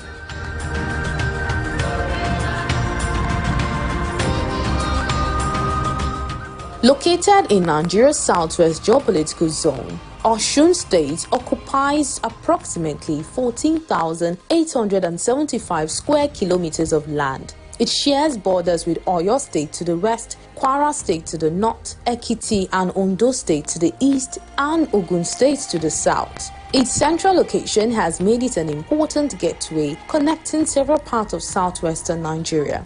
The landscape is characterized by rolling hills, tropical forests, fertile plains, and an extensive network of rivers and streams. The climate supports agriculture throughout much of the year, making farming one of the state's oldest and most important occupations. Administratively, Osun State is divided into 30 local government areas, alongside the Ife East Area Council established for administrative convenience. For electoral representation, the state is organized into 3 senatorial districts: Osun Central, Osun East, and Osun West. These districts are further represented in the National Assembly through 9 federal constituencies and 26 seats in the Osun State House of Assembly. With a population running into several millions, Osun is home predominantly to the Yoruba people, whose shared language and customs provide a strong sense of cultural identity while allowing for the distinct traditions of different communities to flourish. Yoruba remains the principal language spoken across the state, while English serves as the official language of government, education, and commerce. Religion also reflects the state's diversity. Islam and Christianity are widely practiced, while traditional religious beliefs continue to play an important role in many cultural festivals and customary institutions. Across the state, these faiths have largely coexisted peacefully, contributing to Osun's reputation as a place where diversity is embraced rather than divided. History gives Osun its roots. Geography provides its foundation, but it is the people, their values, traditions, and daily lives that truly define the character of the state. For centuries, culture has remained the heartbeat of Osun, shaping everything from its festival and fashion to its food, family life, and enduring sense of community. The giant sculpture is called Iyamokpo. Iyamokpo served as a guide to the entire group in the olden days. She alerts the community when there is any impending danger. She taught women how to prepare, tie, and dye. Example of which the one I'm wearing now. She has wings. She has a very long leg. She can walk. She can also fly.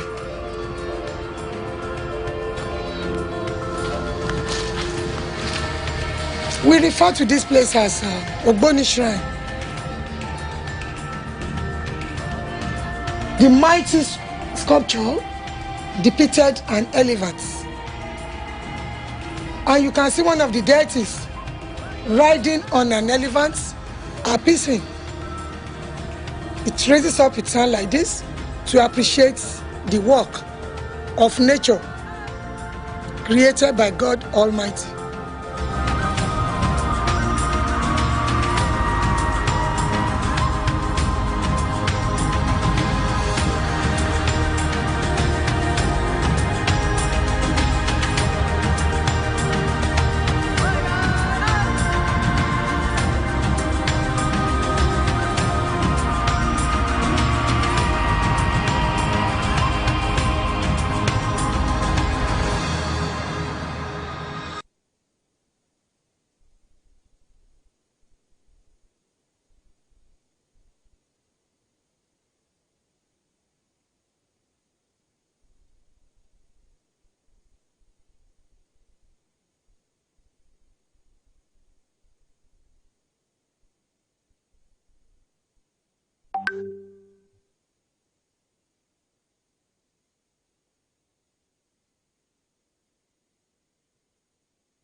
Great news! Your favorite station, Rapid TV, is now available on the free TV app. Catch the latest news, entertainment, lifestyle, sports, and inspiring programs anytime, anywhere. Simply download the free TV app, search for Rapid TV, and start watching for free. Don't miss a moment of the action. Stay informed, stay entertained, stay connected. Rapid TV now streaming on the free TV app. Watch free, watch anytime. Download the free TV app today and enjoy Rapid TV wherever you are.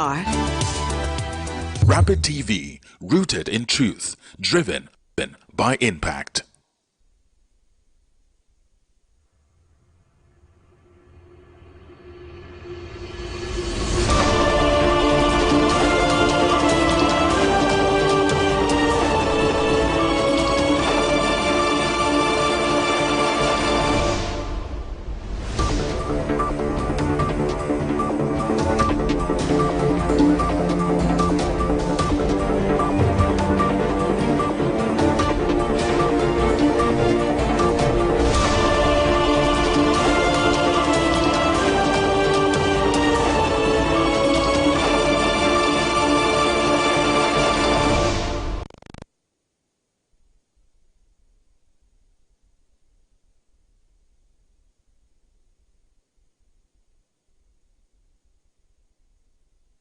So far, so good. It appears that INEC is prepared, that the delays that were occasioned as a result of the last-minute court judgment did disrupt the disruption. It delayed the distribution of sensitive materials, but as of 4 a.m. this morning, all the materials, had gone to the local governments, which really attests to INEC's resilience. Our expectation is that accreditation and voting will start early tomorrow, because in this election that has been signposted with all forms of violence, we hope that that does not become a trigger, because if polling units don't open early tomorrow, people will get frustrated, they will get angry, and they might begin to resort to acts and behaviors that may undermine the peace of these elections.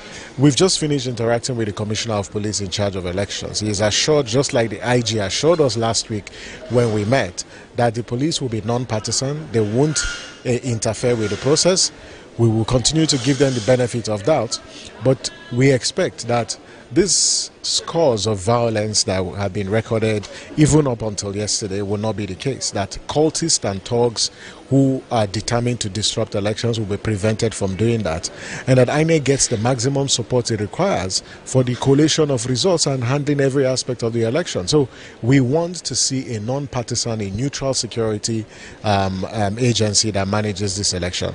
From us at the IGA Africa, we have said that this election is a test for electoral preparedness, a test for security neutrality, and lastly, a resilience on the part of the people of Osun State. Yeah, in the pre-election assessment jointly issued by several civil society organizations, there are about 13 local governments.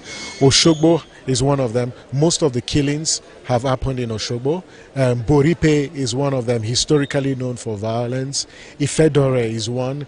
Ife Central is one. Moba is one. So there are 13 of those local governments that we are very concerned are hotspots, and we hope that there will be intelligence-led security to curtail the escalation of violence in those particular locations. I think compared to the states that you mentioned, Osun has had higher turnouts compared to those states, and we hope that the 46% that was recorded in the last election could go higher. Give it to the Osun people. They are quite politically savvy, they're very interested and engaged in elections, so you need to give it to them. In fact, one of the things that we have to recognize is their resilience, that despite the violence, you still see people in Osun saying they want to come out and vote. That's what has made this election very, very competitive. So we hope that they will show up in their large numbers. There have been 81% PVC collection. We hope and trust that they will show up, vote and protect their votes in tomorrow's elections. Best that we can do at the IGA Africa is to continue to raise citizens' consciousness on the dangers of selling their vote, to advocate for the prosecution of those who buy votes and those who sell votes. That's what we can do. But IGA Africa, few months ago when we released our voting intention survey, we said that the 2027 elections perhaps will be the most commercialized and the most monetized elections in our history because of the determination of politicians to continue to undermine, the choice that people make by buying votes during elections. And they do so with a high level of impunity because no one is held to account at the end of the day.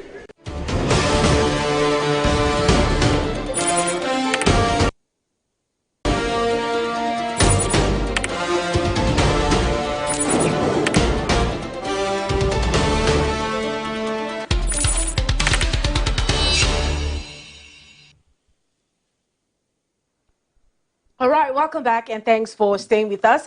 It's still Rapid TV and it's Osun Decides. We've been trying to bring updates from Osun regarding the elections currently ongoing in the state. We have 15 candidates to have stepped down for the... We have 15 candidates. Yeah, two step down. That's exactly what I said. 15 candidates and 2 have stepped down for the incumbent, which is Ademola Adeleke. So right now we have 13 candidates that are running for the gubernatorial elections in Osun State. And it's been an interesting one. We have gotten reports from our reporters and presenters right on the field in Osun State. Turnout has been massive. Coordination has been also very commendable. But we have certain updates and we'll be bringing that in the course of the show. But yes, as we progress, we want to look at political participation and inclusivity in Osun's democracy. And to help us further dissect that conversation this morning, we have Mr. Festus Fifeng. Thank you so much, Mr. Festus, for joining us on the show this morning. It's always a pleasure to be here. You look good. All right. Now, Mr. Festus, let's start quite broad. Now, how would you assess the level of political participation we've seen in Osun State over the years leading to today? Osun has been a very quiet place, except very, very recently. The last election that brought Ademola, the incumbent, this incumbent governor defeated an incumbent. So that was where Osun started becoming really interesting because before now, naturally, for those of us that have moved around this country, Osun State is not a state that you say when it comes to politics, they don't do a lot of aggression. Like the noise we are getting now, I use the word carefully, noise. Like what is happening in Osun now, before now you will not hear. So I think this is even beyond politics. This is just a show of force, as it were. So Osun used to be very, very quiet. They do their elections. They just believe, because apart from the university and some other things there, they are predominantly farmers. They live this very... For those of us that have been in Lagos and Abuja, we call them that they have a laid-back lifestyle. They don't have a need to struggle for anything. But after what happened in the last election, this one is like a payback, as it were, and you see the number of governors that are in the place in the name of we are going to do rallies, the number of political strong or stakeholders that are in the place. So Osun is just being heated up right now. For me, I don't think it's because of the election per se. It's let's just do back what you do to us. That's really? Yeah. Do you think that's what it is? Because that's what Osun I've said it. Osun has had like very fairly eventful electoral history, including the return in 2018 and 2019, which is like the major thing that was all over the social space. But with court battles, we know that they've had court battles over the years. But what does that say about the maturity of the politics now? Because you have also made mention of the fact that there's little to nothing to talk about Osun's politics. But they moved from that to being the center of attraction in the last couple of months. In fact, the tension that has been experienced in the political scene for Osun has been quite enormous. In fact, 20 casualties before the election day. That says a lot. Are they progressing negatively, or they're actually maturing, and every maturity we have like some level of casualties? If we must be sincere, I think they are progressing in the wrong way. If we must be sincere. That's why I told you that all this struggle, is it really about Osun people?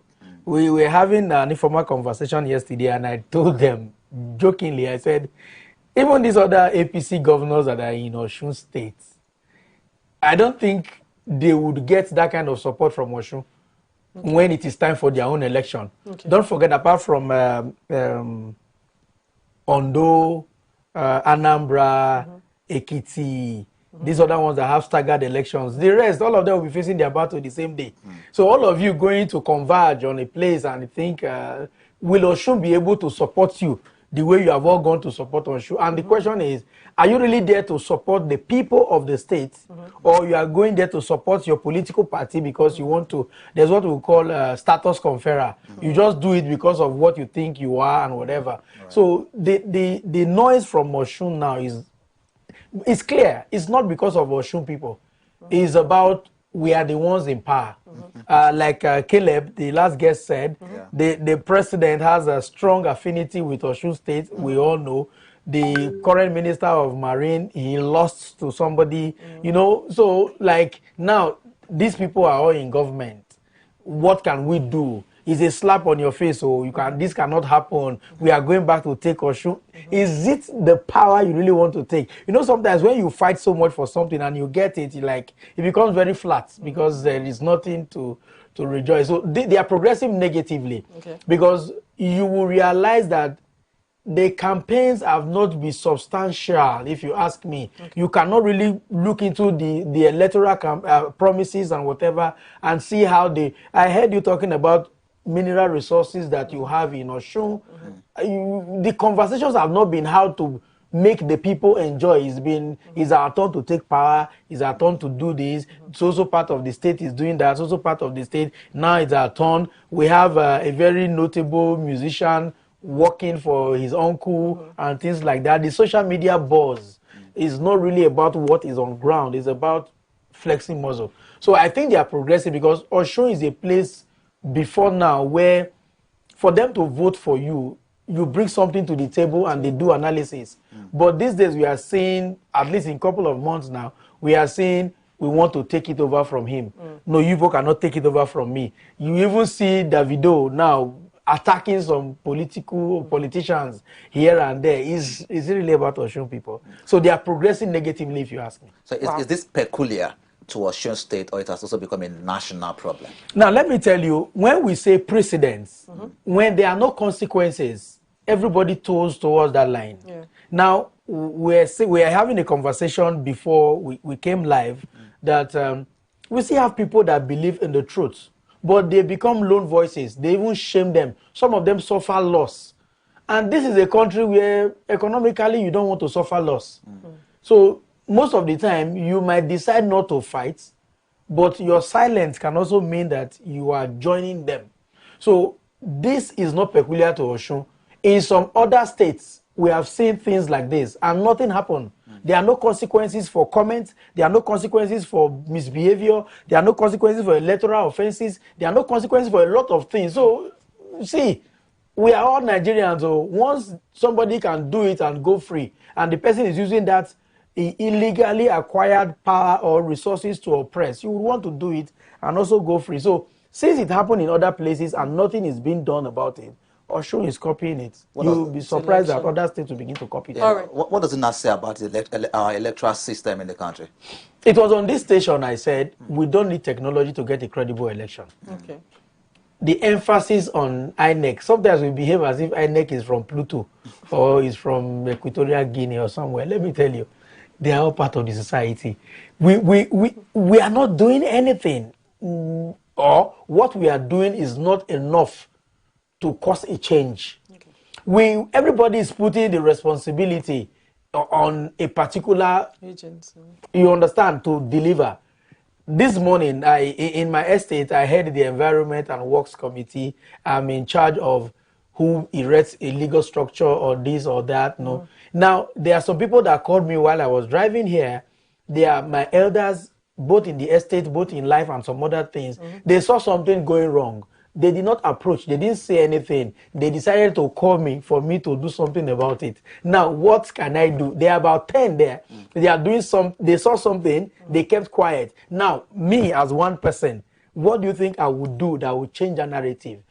Nigerians are not talking. Before you go on, don't you think that by virtue of the power position. and the position that you hold there, you are the best person to address the issue? Sure. Because if they go there now and they ask them, who are you? I live in the estate. They are residents. Okay. They pay money okay. for service charge and other charges to make sure the place, when you hear people say, you are being paid with taxpayers' money, so you would listen to me. You are talking to a law enforcement agent. Okay. It's because you know that you contribute to this system. The person, see, a general without a troop is just taking a stroll.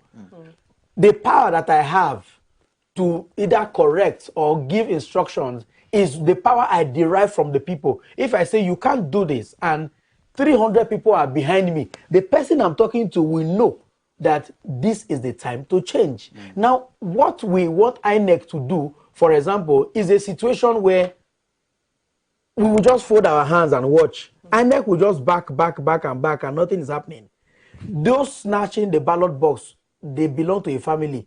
Are they being rebuked where they are? Somebody is bringing out money to sponsor that. Somebody is bringing out. So you just want INEC to come from the blues and begin to... No. So we also have a part to play. That's quite understandable. We have so much, not a part. We have so much to do. If you steal my mobile set now, and everybody in this building is condemning you, you will come and give it to me. But immediately you live here and everybody is saying, go girl, you have been able to do this, you will collect his own next week. And before you know, the man sitting there will say, okay, I don't have a phone, my own is old, and there's a way they do it in this office. Collect another one. So that is why in some states, we have seen election as if it's a do or die affair. Osun, that was very quiet, very organized before now, Osun has joined. So who is next? All right. Before you know, Nigeria becomes a jungle. Okay. Out of the 14 candidates that are fielded, 15, now 13, just all the numbers out there, we have just one woman, Yemisi Odiagbo, or am I getting her name? Adiagbo, the only female candidate that was fielded for the Osun election. Now, what does that say about gender inclusivity in Nigerian politics? That's one. Secondly, do you even think that the women in Nigeria are willing to fill up this position? Do they have what it takes, or are they even willing to fill up these positions? There is no level playing field. I'm a man. Okay. There are a lot of things that are expected.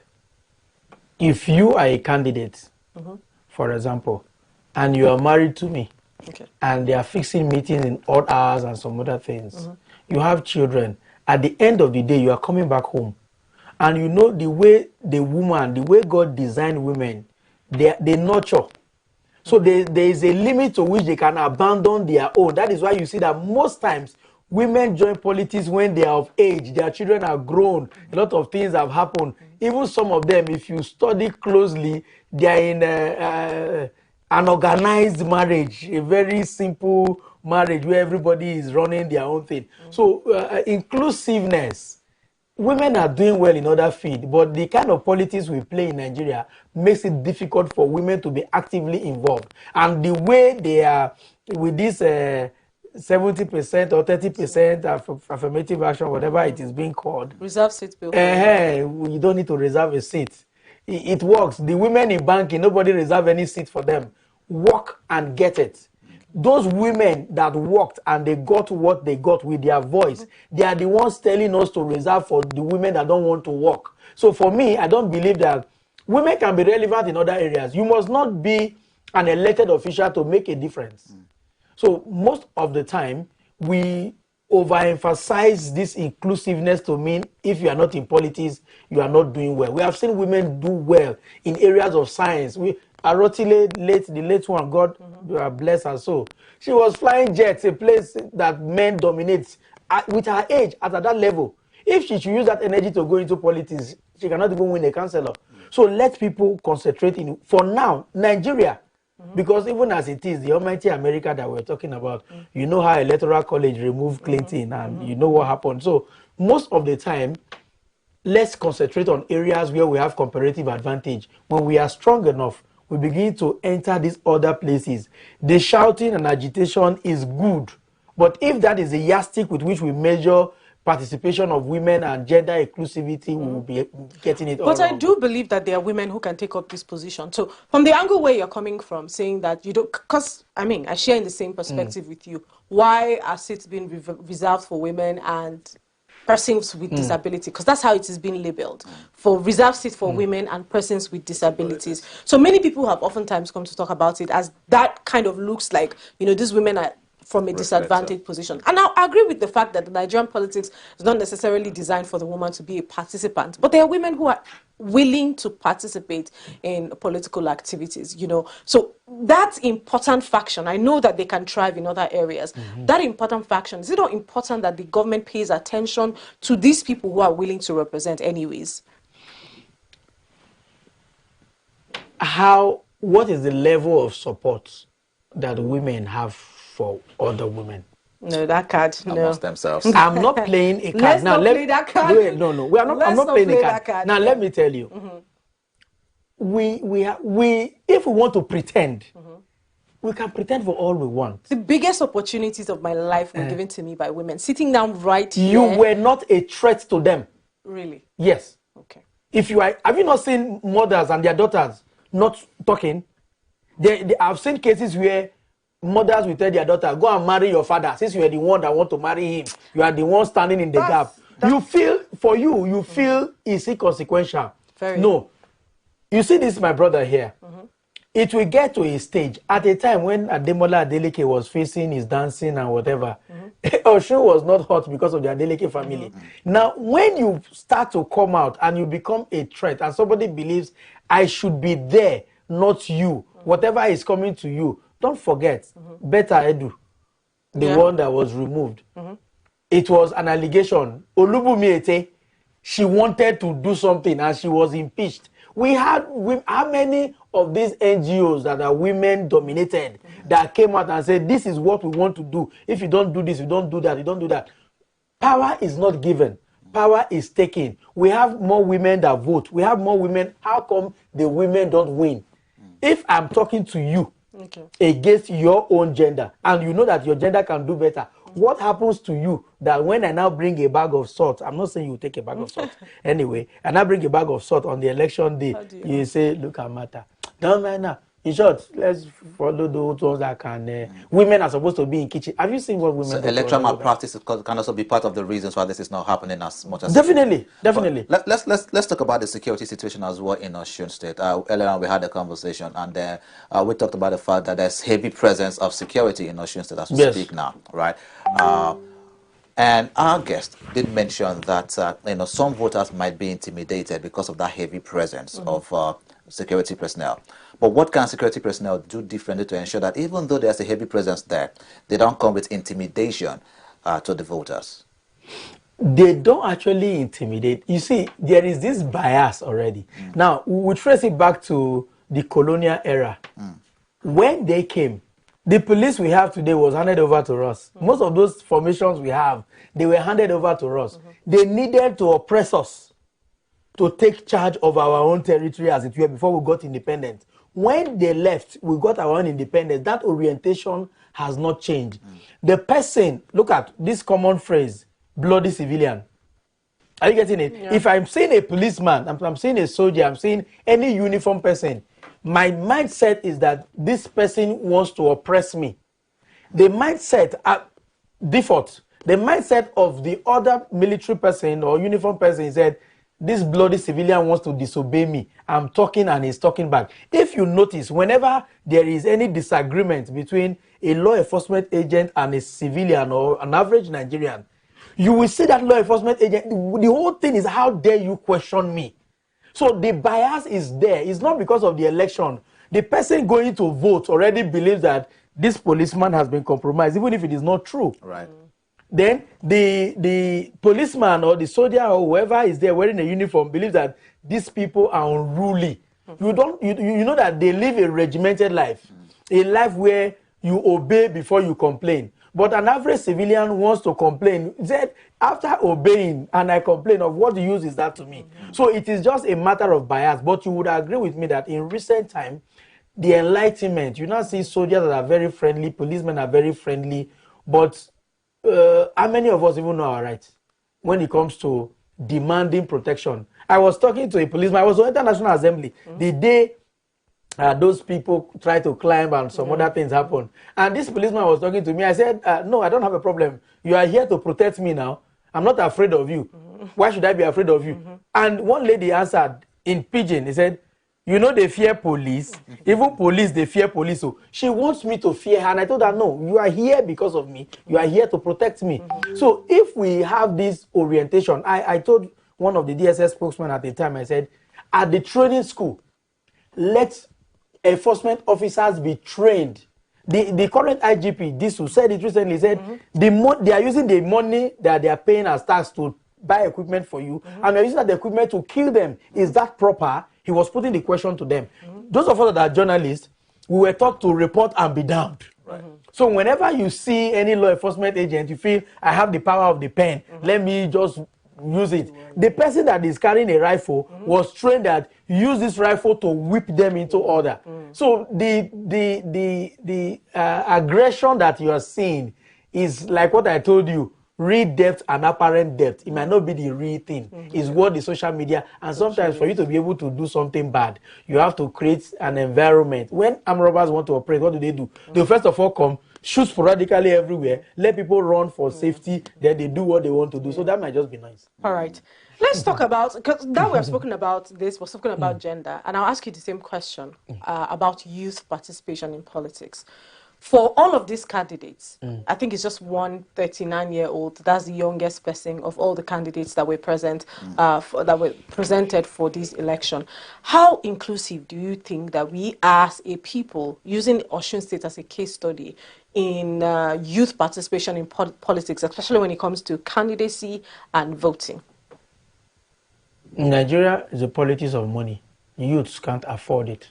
Wow. If you see any so young blunt. man, if you see any young man coming out, he has a godfather, he will still play to the drum beats of that godfather. Can you buy a form as a young man of 25, 26, with the way the academics, the ASU strikes and other factors that affect you as you're growing up? Can you cough out 100 million naira to buy form? Can you cough out 50 million? That is just to buy the form. Even the day you will buy the form, you also give to some Baba Saleh or some godfathers. Not talk about the campaigns. And we are in a country where party members don't contribute money. In some other places, if you're a party member, you contribute money, there's a levy. That's what they use in funding the association and some other things. We don't do that. That is why the winner takes it all. So all this youth participation, we are just speaking English. We can't fund it. You sound very pessimistic about it. You see, because if you accept early that this is our problem, if you are coming to serve me matter, why should I tell you to pay 100 million for you to serve me, to get form? There's a way they call it nomination form. Not indication of interest form. I mean, there's a thing they call interest form. It does not even mean that you will get, they will still do a primary and screen you out. Now you just carry your 100 million naira and you throw it. And before that time, you have seen a lot of godfathers around. Can you afford it? We can't afford it. So how can we bridge the gap, Mr. Festus? Because we cannot continue to fold our hands to say, because the youth cannot afford it, then they should be completely sidelined from political activities. Let the Baba Salehs, the godfathers that require money, that demand for money for somebody to be elected, let us talk to ourselves. If Martha has experience that she is bringing, let us take her on that surface value and not the bag of salt that she will give to us. Because at the end of the day, you are putting, I will recall, people go to bank to take money. For you to even go to bank to take money, you must have collateral. And there's a level you will get to, they will tell you that no, even to bail. Have you seen a young man bailing another person? The requirements they will put, you must have been a civil servant of 25 years, the director level, you must have property in Maitama. How many youth have property in Maitama? So you should ask yourself, most of these things, what we need to do is value reorientation. Well, that's what they told us. Yeah, that's what they tell you, but the word bail bond is not from my language. So the bail bond we are talking about now. See, if we have value reorientation, people will be doing things because it is what needs to be done, not because somebody has paid. You will realize, now if you go to that Osun, some people will say, you hear things like, who did they say we should vote for? Have you collected your money? Have you collected your money? So vote buying still goes on the ground. Vote buying goes on. You say I'm pessimistic, I don't want to be anymore. So we are not ready. If we have value reorientation, you'll be able to get a job. We are looking at the top. We are not looking at it from... Do you know what it takes to get admission into government schools now? As government schools that even we laugh at. These unity schools, do you know what it takes? Full Lafia, do you know what it takes for you to get admission? They will tell you point blank, go and bring a letter from minister. We have only one minister of education. How many of us have access to that minister of education? So most of these things that we attack at the top, let's look at the root causes. Anytime I come to this station, I know I always say it. Our value system as a people, very wrong. And there is nothing much we can build on that value system. So it now becomes very difficult for you to want to ignore the basis, the foundation, and want something to be corrected at the top. Youth participation, let's continue to do it the way we are doing it at the level of maybe after the big boys or those that have godfathers have been elected, they now appoint us, and when they appoint us as the younger generation, let's see how we even use that appointment to build people that can take over from the older ones. It's happening everywhere. Even in the churches and companies and some other things. It's not only in politics. Okay, well let's do a quick comparison. Of course, the mode of politics going on now in Osun State, right? 2027 is just by the corner as well. What does this mood tell us about, or what does the election today tell us about the mood of politics ahead of 2027 election? A lot of people will not vote in 2027. Why? They lost confidence and they don't believe that the system will be credible. Osun is just hot now because it's a staggered election. When we are doing general elections, everybody will be facing their music in their state. So you don't have all these plenty noise. You know, most of the time, I'm a journalist. I go to the field. Most of the time, if I want to cheat you, I'll be shouting, he's killing me. If you follow social media, in my village right now, they think that Boko Haram is coming to my house every day to come and knock to kill me here in Abuja. That's what they think. So if you follow the narratives on social media, you will not breathe. So what it is right now is Osun is hot because every other place is suspended and every attention is on Osun.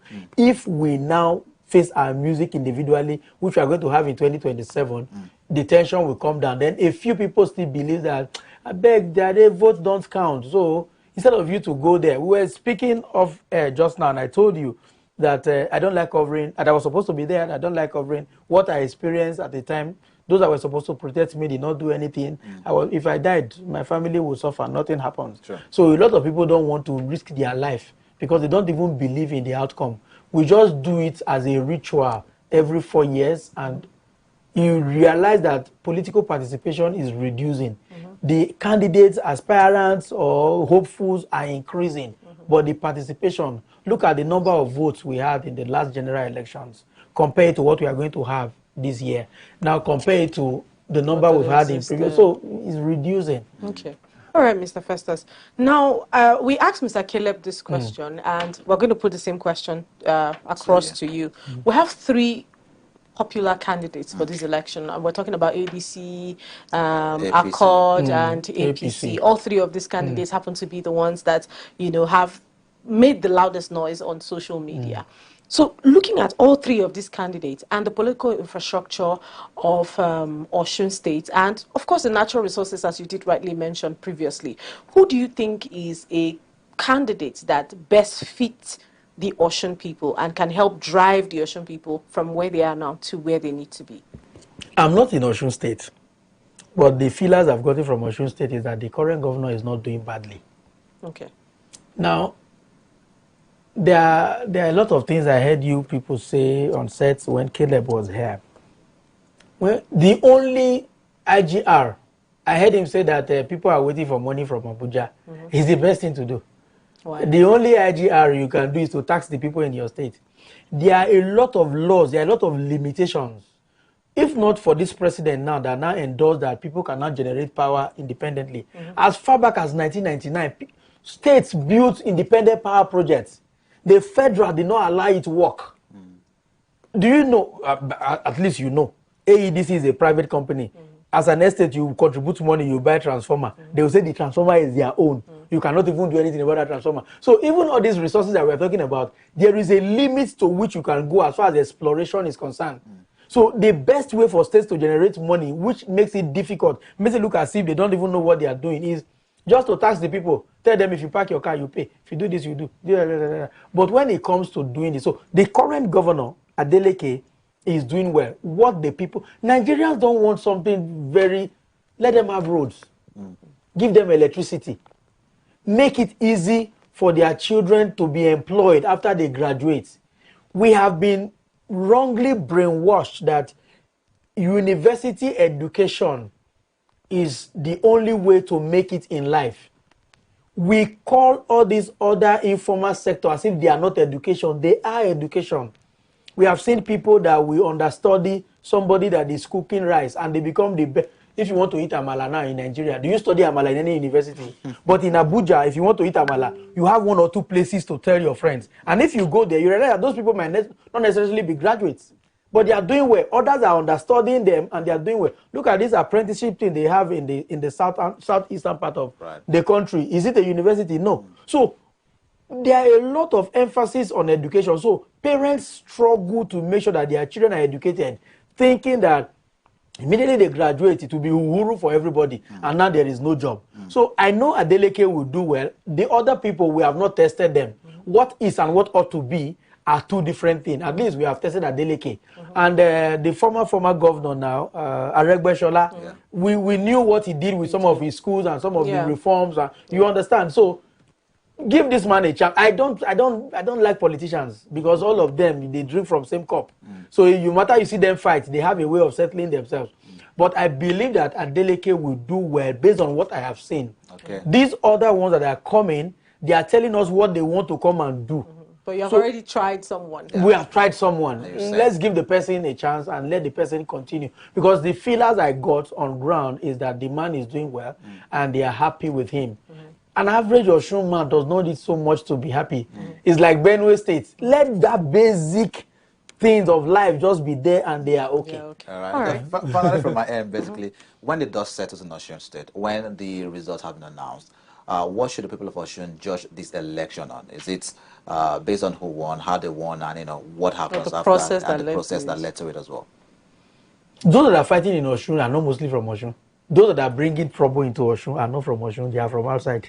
Mr. Festus, your ideology is like quite different. Because we don't like telling ourselves the truth. I have been everywhere in this country. Are you getting it? Yeah. Now, when I say some people laugh, until very, very recently, in the 70s, in the 80s, an average Hausa man wants to have 1 bedroom, 2 bedroom bungalow. He has Honda. It's okay. He does not want to acquire so much. Those of us in the South, we are the ones that believe that you can get mansions and do everything. Now, if you notice, that lifestyle is creeping into the North. You now see an average Hausa man that is very contented with life. And what do you... Panteka, at least you know about Panteka in Abuja, where you go to the clothers, scrap. I don't want to call it scrap market, Panteka. When you go there, it's very cheap. They just say, I don't need this again, just go sell it. They don't sell with so much profit. These days, when you go there, they will be the first person to remind you, do you know how much they sell it new one? They are the ones that now tell you a lot of things. So we have been able, Osun is a peace-loving state.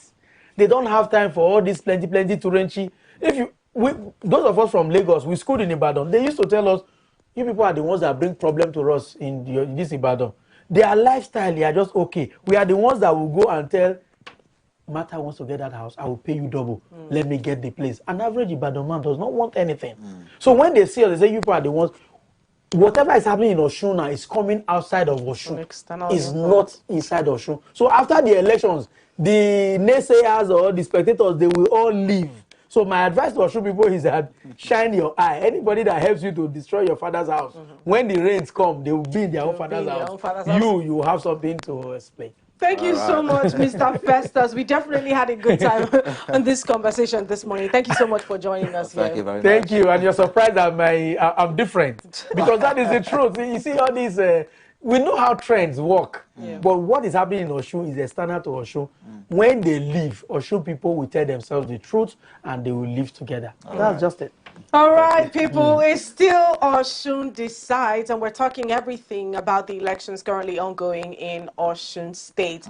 Now, Mr. Festus thinks it's a relatively peaceful state, but this external friction that we now are seeing within the state is something that is brought from the outside, and it's just noise. We'll get to find that out, how true that statement is, at the end of today after the elections. Mr. Festus Fifen is a journalist and a public affairs analyst, and he's been with us through through the hour of 11. We'll head out now and we'll be back again on your screens telling you the latest updates that you need to know. Please stay with us.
Yeah, Oluwatimileyin Abdullahi.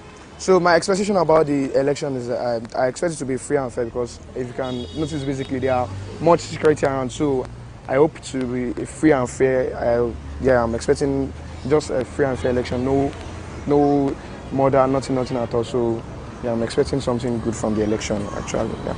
I'm Miss Oluwaseuncle. All right, so what are your expectations from this election? Actually, we expect a free and fair election. It's peaceful already. We see there's securities everywhere, but we want it to really be fair. We don't want where there will be someone taking election, because now people are really buying votes. So we don't want to see that. That is really bad for what we stand for. We are supposed to be a peaceful community. So why would I have to sell my votes because of rise or some stupid token? If you are really doing well, you don't have to buy. Now, my people are kind of fidgeting. They are not used to this kind of security presence. So I pray we don't get to entertain the fear than the vote itself. I pray we'll see people coming out to vote, because that will be a big deal. My name is Blessing Olorin. All right, so what are your expectations from this election? Okay, I expect a free and fair election, an election where people are allowed to practice their rights. Okay, so when we say compared to previous elections in Osun State and the tension right now in Osun State, what will be your expectations even on tension level? With the tension here and there, I believe people will be safer to, like, they will feel safe to come out and vote.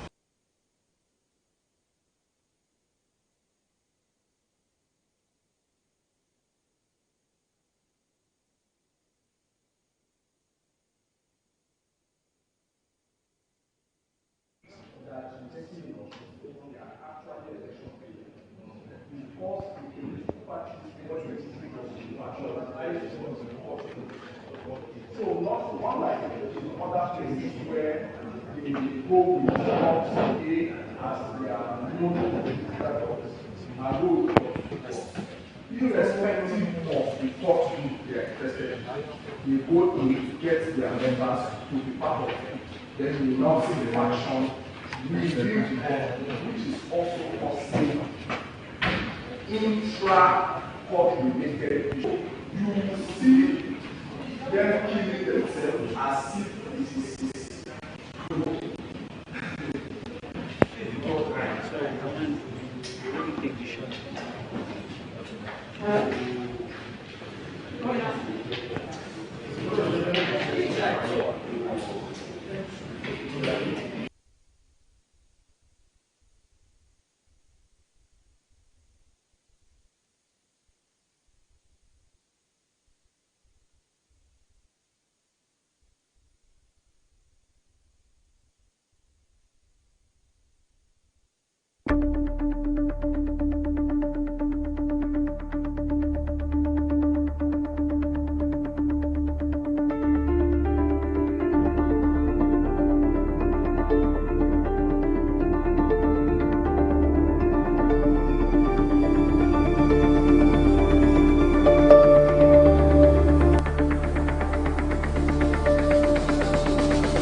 leaders of political party, members of the press, ladies and gentlemen. I welcome you to this conference convened following the meeting of General Assembly of the Interparty Advisory Council of Nigeria, the umbrella body of all star political parties in Nigeria. The General Assembly was principally convened to deliberate on the prevailing political situation in Osun State ahead of the governorship elections scheduled for 15th August 2026, this Saturday, and to consider measures necessary to safeguard democratic values, promote peaceful political engagement, and ensure a free, fair, transparent, and credible electoral process. Following extensive deliberations, consultations, and considerations of the prevailing political environment in the state, the General Assembly of IPAC have resolved to make the following observations and appeals and recommendations. 1. Our call for a free, transparent, credible, and peaceful election. IPAC unequivocally call on all stakeholders to ensure that the 15th August 2026 Osun governorship election is conducted in a manner that is free, transparent, fair, credible, peaceful, and acceptable to the people of Osun State. The election must be a genuine contest of ideas, policies, programs, and the popularity of candidates and political parties. The ultimate determinant of the outcome must be freely expressed will of the people of Osun State through their votes. The people of Osun must be allowed to exercise their constitutional right to choose their governor without intimidation, harassment, inducement, violence, manipulation, or undue interference. IPAC therefore urges every political actor to place the peace, stability, and democratic future of Osun above partisan and personal interest. Secondly, political parties and candidates must uphold democratic norms. Political parties and candidates are the principal actors in the electoral process and have a special responsibility to protect the integrity of democracy. We therefore call on all political parties, candidates, campaign organizations, supporters, and their agents to conduct their activities in accordance with the Constitution, Electoral Act, and applicable regulations, to respect the rights and freedoms of other political parties and candidates, to reject violence, intimidation, harassment, and provocation, to refrain from inflammatory, inciting, or hate-filled statements, respect the electoral process and the authority of legally constituted institutions, to encourage their supporters to maintain peace before, during, and after the elections, and to accept legitimate electoral outcomes while pursuing any genuine grievances through legal channels. Political competition must not become political warfare. There can be no winner in an election conducted in an atmosphere of violence, fear, and intimidation. 3. The immediate de-escalation of political tension in Osun. IPAC is deeply concerned about the heightened political tension surrounding the elections. We therefore make a strong and urgent appeal to all political parties, candidates, political leaders, government officials, supporters, and other stakeholders to immediately de-escalate political tension in Osun State. We urge all political actors to lower the temperature of political rhetorics and refrain from statements, threats, actions, or counter-actions capable of aggravating tension or threatening the peace and stability of the state. The language of political engagement must be language of persuasion, tolerance, and democratic competition, not confrontation, threats, or intimidation. We particularly appeal to political leaders to exercise restraint and demonstrate statesmanship. The people of Osun State should not be made to bear the consequences of political disagreement among political actors. 4. No to violence, intimidation, and political thuggery. IPAC strongly condemns every form of electoral violence, political thuggery, intimidation, harassment, and destruction of lives and property. There must be no zero tolerance. There must be zero tolerance for violence before, during, and after the election.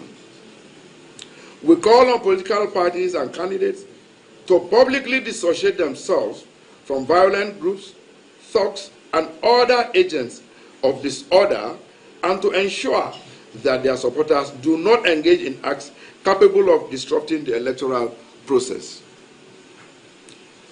Security agencies must also act professionally, impartially, and within the law to protect citizens, electoral personnel, election materials, and critical electoral infrastructure. The presence of security personnel at polling units must provide confidence and protection to voters, not fear or intimidation. 5.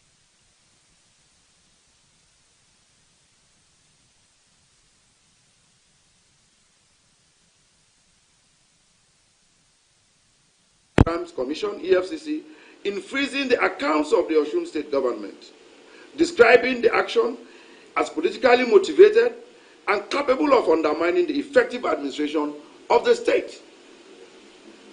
The Council maintains that investigations or probes into alleged financial impropriety can be conducted, relevant sanctions traced, and anyone found culpable apprehended and prosecuted without resorting to the blanket freezing of the state government's accounts.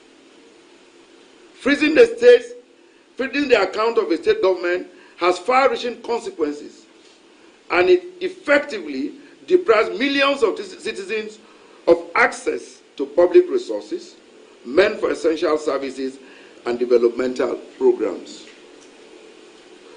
Of particular concern is the potential impact on the payment of salaries and other legitimate entitlements of hard-working civil servants who depend on their monthly wages to meet their basic needs. IPAC therefore urges the EFCC to exercise utmost caution, professionalism, and restraint in the discharge of its mandate, and ensure that its actions do not inadvertently punish innocent citizens for alleged infractions they neither committed nor facilitated. The fight against corruption must be pursued vigorously and without political considerations, but it must equally be conducted within the ambit of the law, due process, and respect for the rights and welfare of citizens.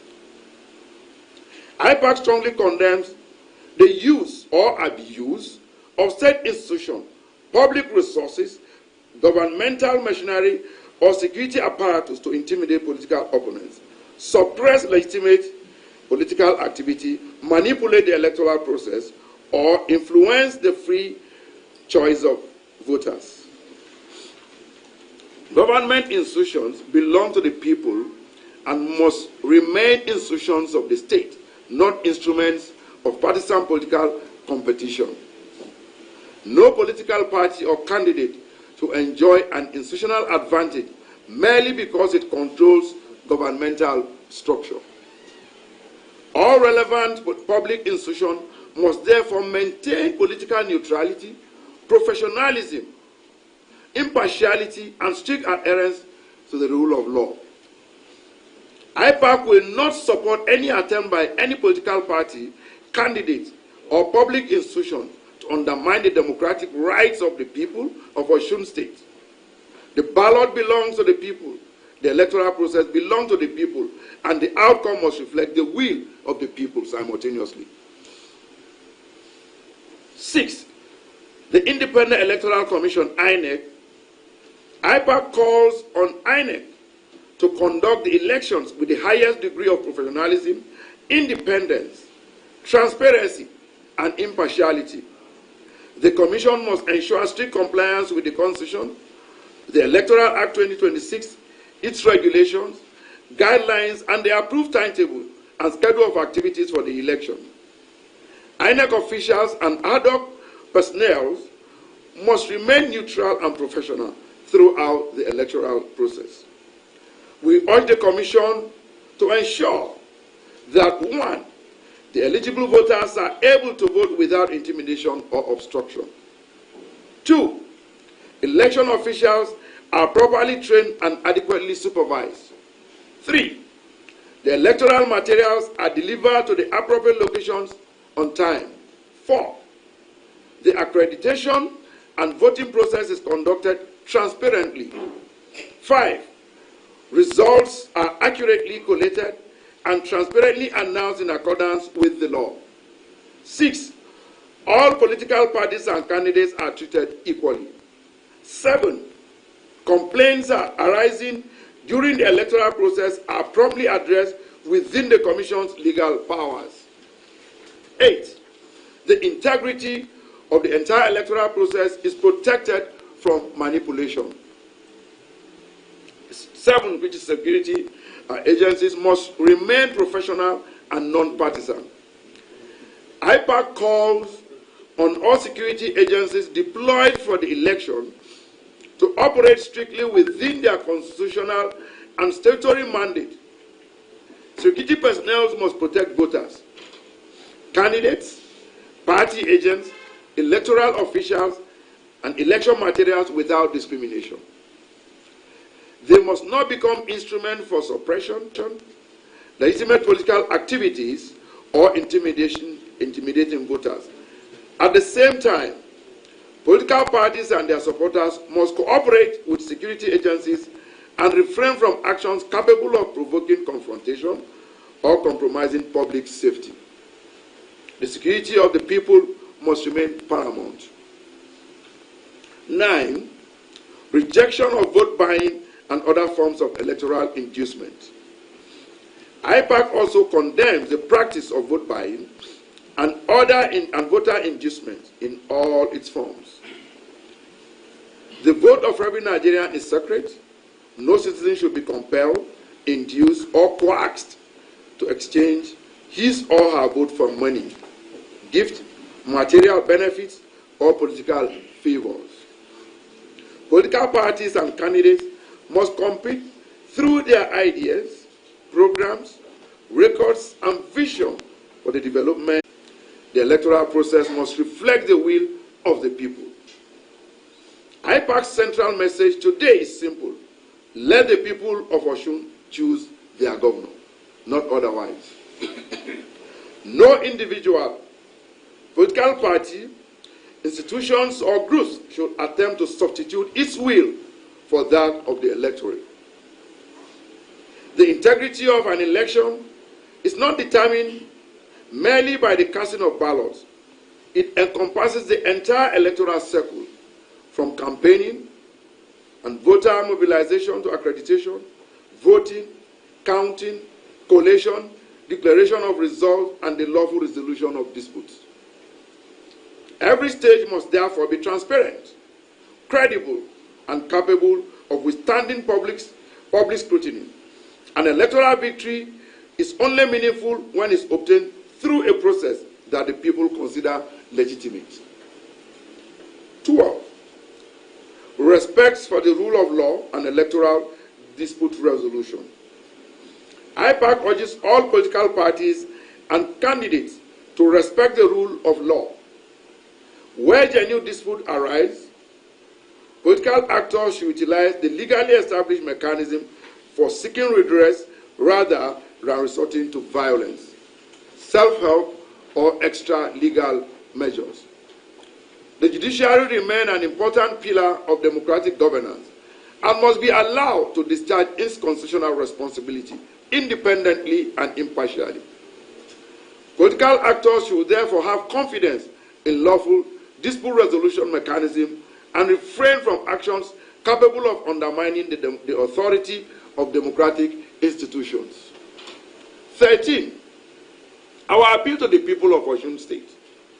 We appeal to the people of Osun State to remain peaceful, vigilant, and patriotic. Do not allow yourselves to be used as instruments of political violence. Do not allow political differences to divide communities, families, and neighbors. Vote according to your conscience and choice. Protect your permanent voter's card and exercise your democratic rights peacefully.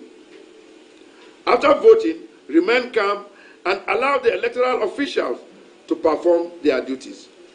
Osun State belongs to all its citizens, regardless of political affiliations. No election is worth the destruction of peace, unity, and future of the state. 14. Our collective responsibility. The responsibility for a credible election does not belong to INEC alone. It is a collective responsibility of political parties, candidates, voters, INEC, security agencies, the judiciary, the media, civil society organizations, traditional and religious leaders, development partners, and all other stakeholders. Every institution must therefore play its part responsibly. The media in particular has a critical responsibility to promote factual balance and responsible reporting, and to avoid disseminating unverified information capable of inflaming political tension. Traditional and religious leaders should continue to use their respected positions to preach peace, tolerance, and responsible citizenship. Civil society organizations and election observers should independently monitor the process and report credible findings through appropriate channels. In conclusion, distinguished ladies and gentlemen, the 2026 Osun Governorship elections present another important opportunity to demonstrate that Nigeria democracy is capable of conducting elections in which the will of the people prevails. IPAC, being an umbrella body of all registered political parties, is committed to deepening and strengthening democracy. Our only interest is the success of democracy in Nigeria. Our only constituency is the Nigerian people. Our only demand is that the people of Osun must be allowed to freely determine through their votes who governs them. We therefore call on all political parties, candidates, and their supporters to sheath their swords, reject violence and inflammatory rhetorics, and embrace peaceful democratic competition. We call on INEC equally to conduct the election professionally, independently, transparently, and in strict accordance with the Constitution, Electoral Act, and applicable regulations. We call on the security agencies to remain neutral, professional, and non-partisan. We call on all states and federal institutions to resist every attempt to use public authority or state machinery to intimidate opponents, suppress legitimate political participation, or manipulate the electoral process. We call on the media and civil society to remain vigilant and responsible. We call on the people of Osun State to come out peacefully and exercise their constitutional right to vote. Let us remember that democracy is not simply about who wins an election. It is about ensuring that the process through which the winner emerges is credible, is transparent, is legitimate, and reflective of the will of the people. Let the vote of the people count. Let the votes be counted accurately. Let the result reflect the votes. Let the will of the people prevail. IPAC calls for a free, fair, transparent, credible, and peaceful election in Osun State. IPAC calls for an election without violence, intimidation, or manipulation. IPAC calls on all stakeholders to protect the peace and democratic integrity of Osun State. And above all, let the people of Osun choose their leader. This is the essence of democracy.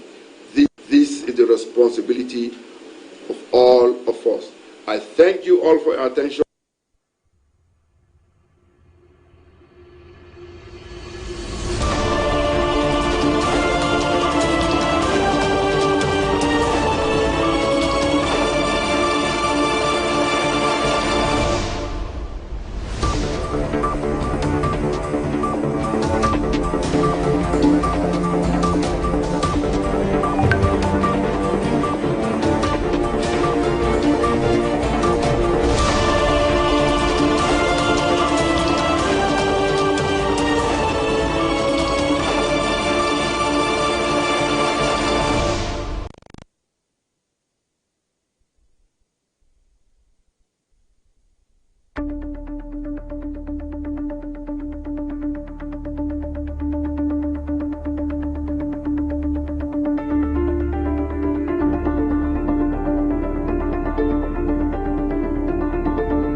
to be very brief. So far, so good. Contrary to some of our opinions, we are concerned about voter apathy.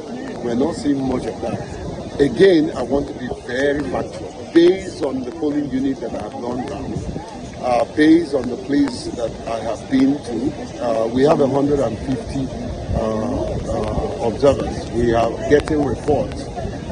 It looks like we're going to have a large voter turnout, which is good for democracy. We've seen that INEC has deployed relatively on time. I want to commend the communication, the line of communication that INEC have opened. As a sign language interpreter, so I want to really commend that a person, the chairman personally called me. The National Commissioner in charge of the election reached out to me. We were with the Commissioner in charge of the election. And so communication, security, deployment, ensuring that there is voter turnout impressive so far. But it's too early to start rejoicing. We want to see what happens during midday.